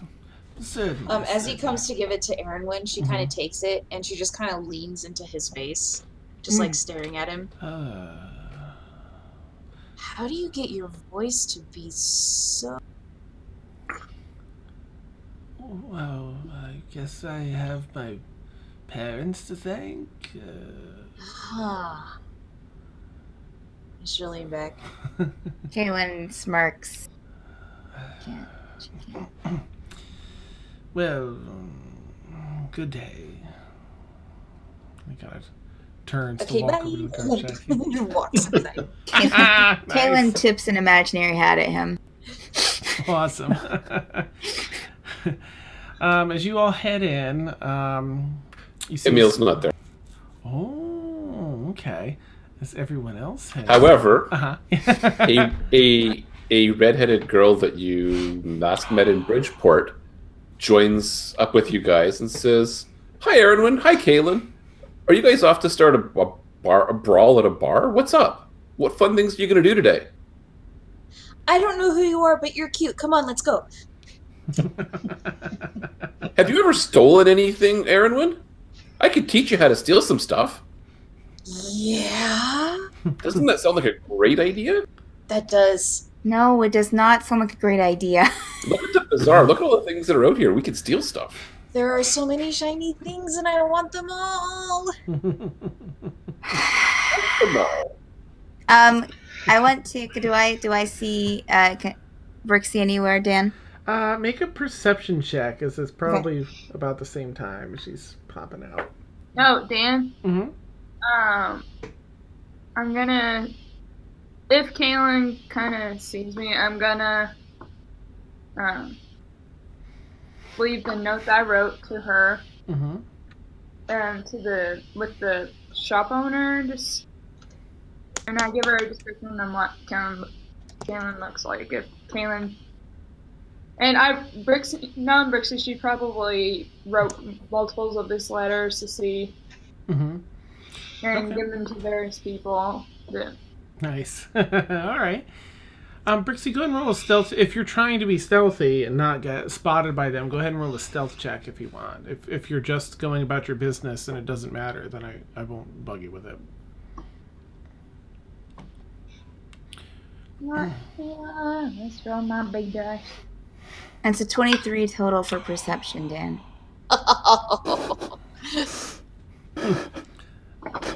Not a 23. I think. Curse you, big die. That's the third die. Caelynn, you see Brixi sort of hand a letter to someone in the store, and then step out and round the corner and head further into town. Okay. I mean, I'll step in and excuse me. Yes. I saw a girl leave a note with. Oh, yes. You must be the one she wanted to give it to. You seem to match the description. Do you know her? Yes. Yeah. Well, here, I passes you this rolled up scroll of a note. Okay. I'll read it. If you're going to be in here, please look around at least. You might find something you like. Will do. The redheaded girl starts looking at all the wares, Nice. touching them all. I'll slowly walk out of the shop as I'm reading the letter, Dan. Okay. All right. I'm going to send you on Facebook the contents. Meanwhile, there's an assistant that comes over to Nala, basically. Oh, do you need any help? Seeing you go through everything. Can I help you find anything? I'm not sure what I'm looking for. Do you have a fancy cloak, perhaps? Or maybe a hat? Well, yeah, we have many hats and cloaks as well. Yes. How fancy. I want a hat that would have all the town talking. Well, come with me. And she brings you over to like one of those triple mirrors, trifold full length floor mirrors, and says, let me get you a selection. Yes, and she brings over a boatload of Oh, clothes. do you have tricorns? I want to be a pirate. Nice. She comes. She's like, I can. Yes. Let me see what. What about you, Aaron? Do you want a hat? Yes. What about you, Caelynn? Do you want a hat? No, I'm walking. I know up you're the not shop. there. But I know you're not there, but I'm sure I'm sending that to the right person. There we go. Okay. She comes back over with an array of hats, including some of those the tricone ones here for the pirate. Different colors, mostly dark colors. Which actually, it's funny when you, the redheaded girl, try on a tricorner hat. That's what Armio wore. Please. I'm so confused. Never mind. Brixi, if you can roll investigation. Emil is in disguise. Emil has disguise spells and disguise abilities. Mm-hmm. Okay, that makes total sense. I had a true Larkin moment. Neat. I'm going in whatever direction I saw Brixie go in, Dan. Oh, yeah, you want to see which direction? Yeah, I mean, you saw which way she went. I saw her walk in a direction. I'll go in that direction. Okay. If What about you? If I see Ed or someone as I'm walking out that shop and into the direction, I'll wave that I'll be right back.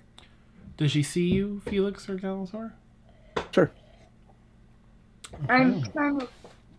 I'll be back in a second. And I'll just walk away. Okay. I mean, you had a really good, perception versus her. Thank you, Percy. Thank you, Percy. Thank you, Percy. Well, Investigation. Yeah, you're making an investigation. 14. Okay. And you were looking for, what type of shop was it again you were looking for? Like anybody, like a teleportation circle to get to the city. Yes. And to the city of Brass. Okay, there's a number of guards throughout the city streets here, and you're able to stop and ask one of them. The guard, she looks up. Yes, dear. May I help you today? I was wondering if you guys traveled from here to the city of Brass by any chance? Oh, I can't say that I'm aware of any such transportation. I suppose if there were anything like that, it would be up at the Wizards College of Epheron. Okay, thank you. Can you show me the direction of the college? Oh, certainly. So head towards the dome, and just before you reach it dead center there is the campus. You can't miss it. Massive building, a number of different areas, a huge green out front for students, a lot of marble. Very much into marble. Thank you. I probably don't have any money. Nope.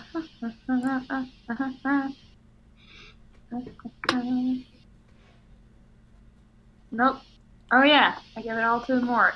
Never mind. That's right. I say thank you to the guard, and It's my duty. As you're wrapping up with the guard, though, that's when Caelynn catches up.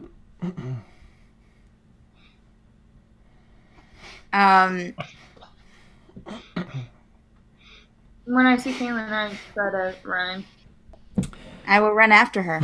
Yes, a chase. Awesome. So, Brixi and Caelynn, Brixi, you see her. You start bolting through the town, cutting and bobbing, weaving through the streets. Caelynn, you're right behind her. Footfalls. Don't even hear them because your boots.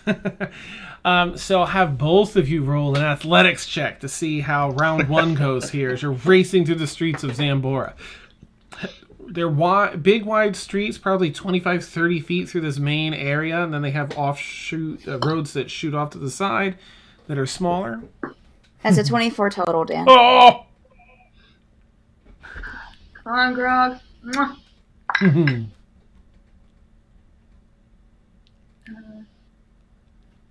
She catches me. Yeah. 4, 5, yeah, 17. 17. Okay, it's just round one. So, in round one, Brixi, you're dodging and dashing, and but people keep getting in your way. But the path that you've cut, allows for Caelynn just with like single-minded focus, and she gets like almost right behind you. Go ahead and each roll another athletics check to see. Another 24, Dan. Oh, jeez. Ah, I have a +8 in athletics. strength score of 9. Oh no. Athletics is just a +3. Okay. 10. Oh yeah, so Caelynn just comes up, does like a flying tackle. It doesn't grapple you, but is able to knock you down, or whatever she wants to do to stop you. As she, when I see her trying to tackle me, I'm gonna cast Grasping Vine, and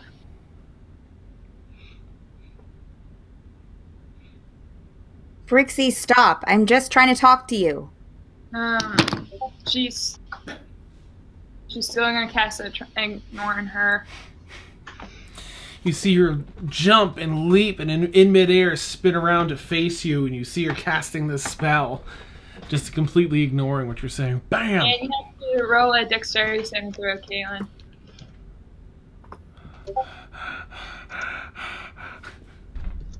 Let's see here.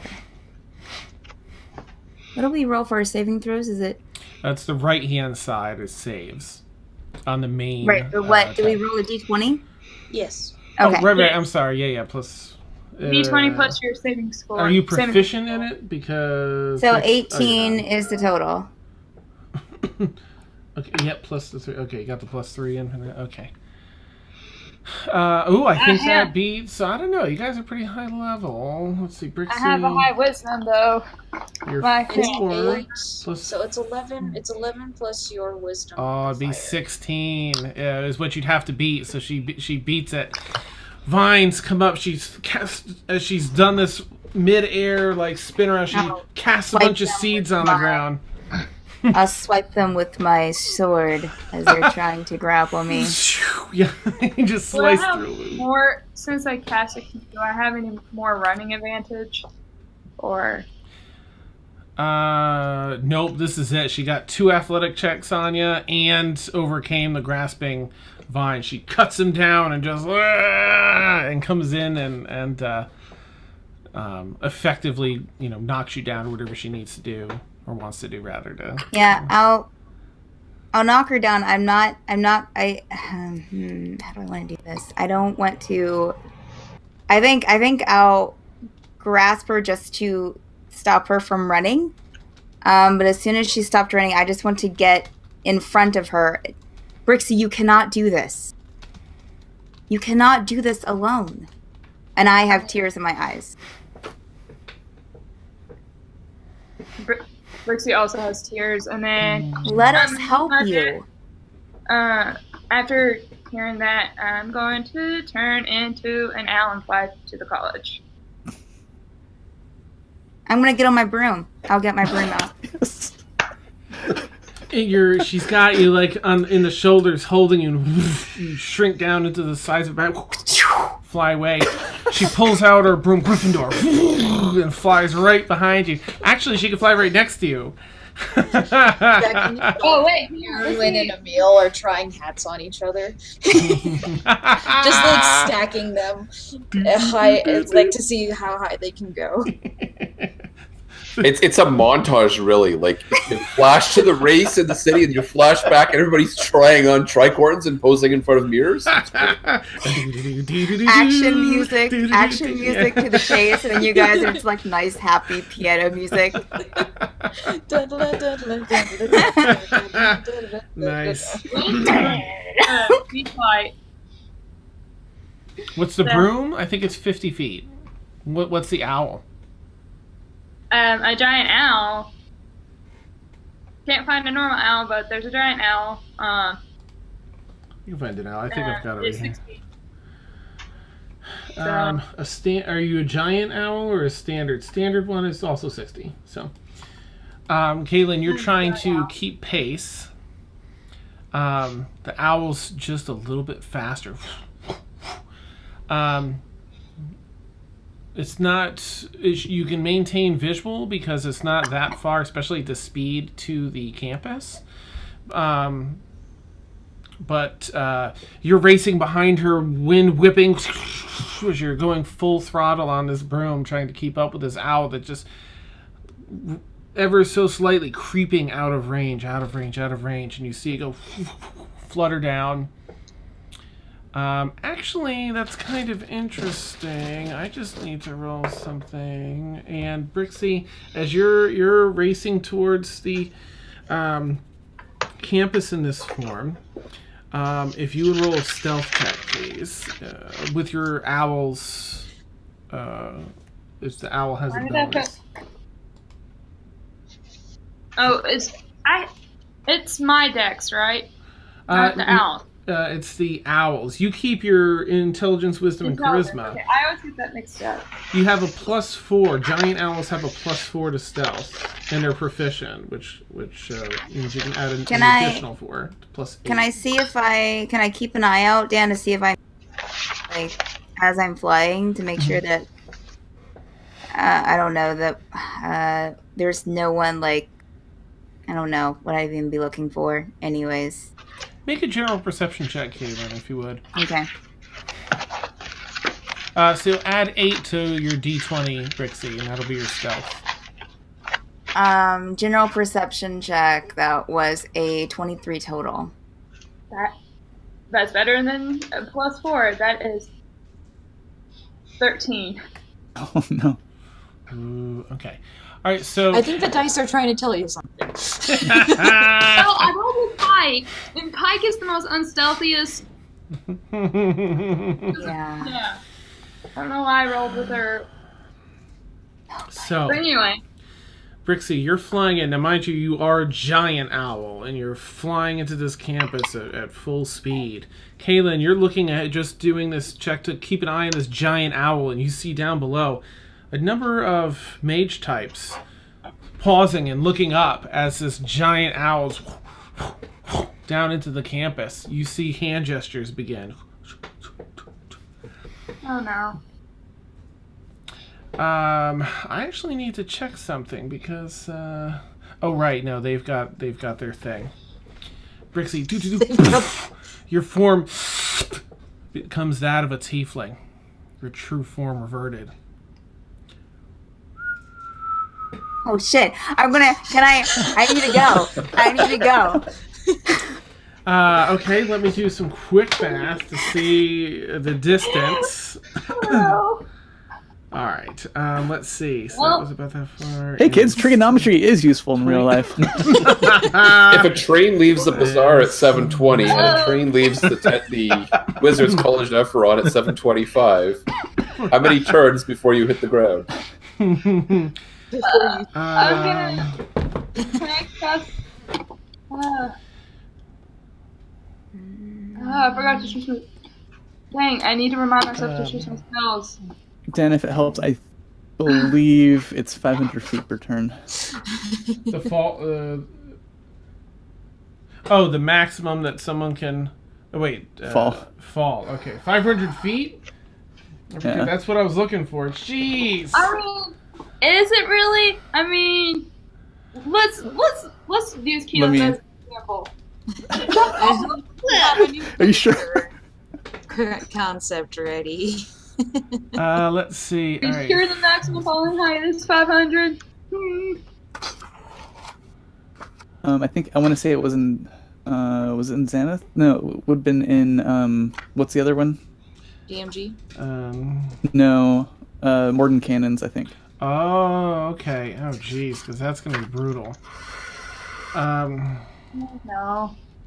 Oh wait, no. There's so many of these books now. No kidding. All right, I'm just gonna take the time to look this up because I mean, Because did it's Matt important. really follow the fall limit? Did he? Yes. Yes, he did.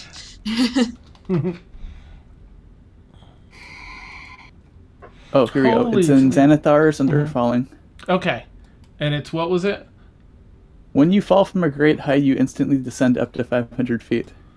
Okay. I mean, terminal velocity is like 1,150 something, I think. So it's kind of a generous assessment. All right. Jeez, I'm sorry. So you're 280 feet away, Caelynn, on your broom. I still have this am thing. still trying for it. I am still Okay. pushing that broom as far as it can go. Okay, because she's about 300 feet up. Where's my... Excuse me a moment. I'm pretty sure this has falling damage in it. 1d6 per 10 feet, I believe. Okay. Up to a max of 200. 20d6. Can I roll for it? Because I have a dice calculator. He's got it. I've got this one. 26. I hope somebody clipped this. Hal, Okay. you're still watching. 50. Oh my We're gosh, you're basically 1 gods. point shy of instant permadeath because if you get double. Oh, wait, hold on. Where's your? No, you're not. I'm sorry. I was looking at the wrong thing. I'm like, holy Toledo. Okay. Small heart attack. Like, you can't be right. You're level 9. All right, it's 59 points of damage. So it's it brings you down to. Doesn't matter. Just put it in this way anyway. As you are free falling, Caelynn, unless Caelynn, you can think of a way if you have anything up your sleeve to make up 280 feet.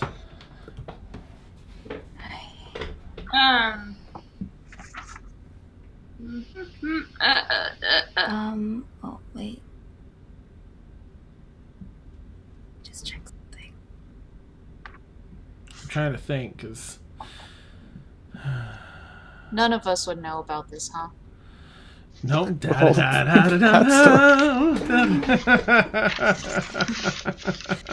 was gonna say, I had Dimension Door, that might help.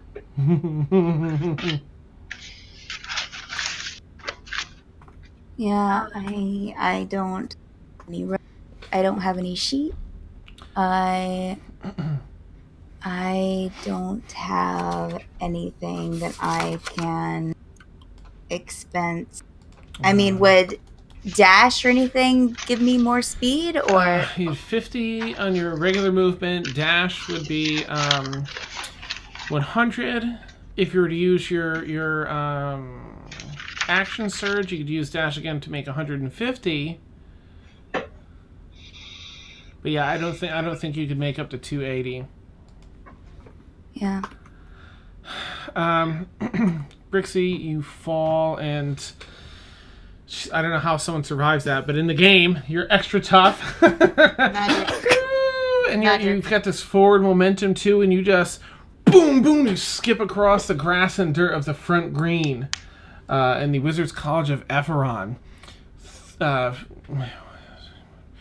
5 different mage types rush up to you as you're skidding across, and they're running.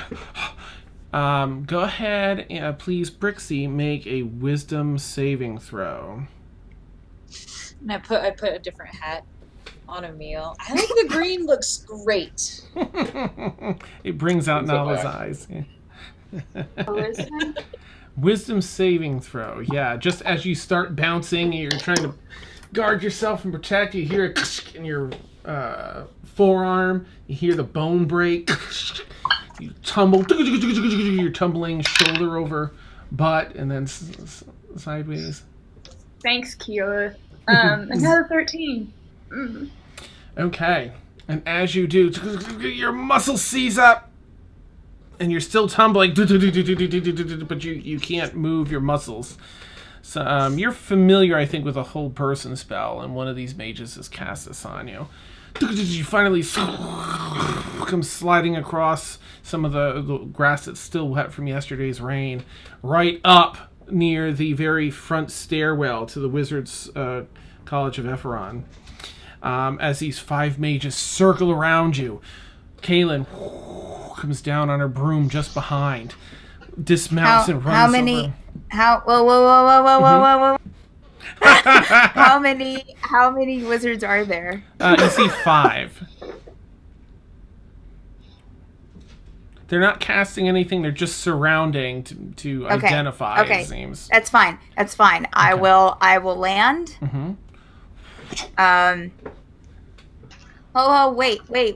Wait. I'm not here. I'm not here to hurt. That's my friend. She's part of my party. Why is she racing into the campus? Who are you two? My name is Caelynn. Mm-hmm. This is Brixi. She was wanting to come here for a purpose that I don't know. I'm trying to like get to her. I'm not saying this. I'm trying to get to her. Okay. Like as I'm saying this and making like to try and because I'm kind of hysterical. Okay. Let's see what they're. I just need to see my friend. I just need to make sure that she's okay. Yeah, identification first. Identification. Oh, I fumble through my bag. And hand him my identification. I don't have any identification. She's not in. This is the perfect storm. Yes. All right, but we're keeping an eye on you two. Check that she's all right. That was a. You can't come barreling into the college. I know. I'm sorry. I'll go to Brixi and I'll check her. I mean, she obviously looks close to death. She's pretty hurt. Yeah, go and do a medicine check if you would. She has, I think it's like 19 hit points currently. This dice. I'm using my new die, and it's doing me well. It's doing me good. Nice. Let's see. That is a total of 19. Ooh, okay. Her left forearm snapped and sticking out of the through the skin, the ulna. She has this knot on the side of her neck from a twisted muscle and probably something else damage just kind of bulging out. Bruised ribs, you can feel how they're fairly wounded, and she has hold person. She can't really flinch that much, but it's a really thorough medicine check. Eyes bloodshot, and she's definitely pretty hurting. You see a little bit of blood around her. She might have bitten her tongue or her cheek or something, with some blood in her mouth. And that's where we'll end tonight's session. Oh, dang. I'm so sorry. I really think you should get the green hat. The camera backs out of the hat store, the clothes store. Oh my goodness. Well, that made for a very thrilling end to the session. Thank you, Brixi and Caelynn. That was pretty intense. Sure. Awesome. Sure. Caelynn's emotional roller coaster and baggage is for everyone's enjoyment. Excellent. And thank you, Nala and Aaron for the hat fun. for the bringing some lightheartedness that really tense. Yeah. It's almost as bad as when everyone was fighting someone at Ormia's house and Caelynn was just downstairs eating dinner. Oh, that's right. I'd forgotten all about that. Completely oblivious. Oh my goodness. This is payback. Thank you, players. You all made it such a wonderful session tonight. So fantastic. Thank you. Just thank you. Oh, You're amazing. I'm just gonna say, Mm-hmm. Mom and Hold Person, and can see just gigantic tear stains on Brixi's eyes. Oh yeah, Caelynn was crying. Like she's just hysterical right now. Brixi's locked up with Hold Person, but the tears still flow. Oh gosh. I'm mad at Why? Damn it! I'm sorry. It's just too perfect. Thank you, players. It was just a blast session watching y'all, kind of recoup and explore the keep, and then just lots of fun. Thank you all. And thank you, chat, everyone that's hung out with us tonight, and it's great to watch everyone get kind of as drawn in as I do for this roller coaster. Mm-hmm. I didn't say when it happened, but thank you to No Marbles for gifting me a sub. Oh, thank you. How nice. That's awesome. Yeah. Well, madness. I love it. Halftone, I'm going to keep an eye on Discord for your message, and thanks for asking and all. Just, feel free to message me whenever. It's cool. If I don't, I'll just ignore it if I want. Nah, just kidding. No, but definitely shoot me. Yeah, I know, I'm pretty good. Or I try to be about getting back. All right. Thank you so much, everyone. We'll catch everyone next Friday, 10 p.m. to 1 a.m. Eastern, when we stream here every Friday. We have our All Evil campaign on Tuesdays, 10 p.m. to 1 a.m. called Curious Men, but catch us here Friday and see what on earth is going to happen with Brixi and Caelynn and Nala and Aaron. Went nice. Galathor, Felix, and Mort. And Blueberry. We've got to figure out where Blueberry is. Oh, Blueberry. Blueberry's with us in the hat store. Nice. Well, this is just our puppy. Yeah. Trying hats on Blueberry. That's it. That's what happened. Have a wonderful night, everyone. I can't wait to catch you all soon. Bye-bye. Bye. Night.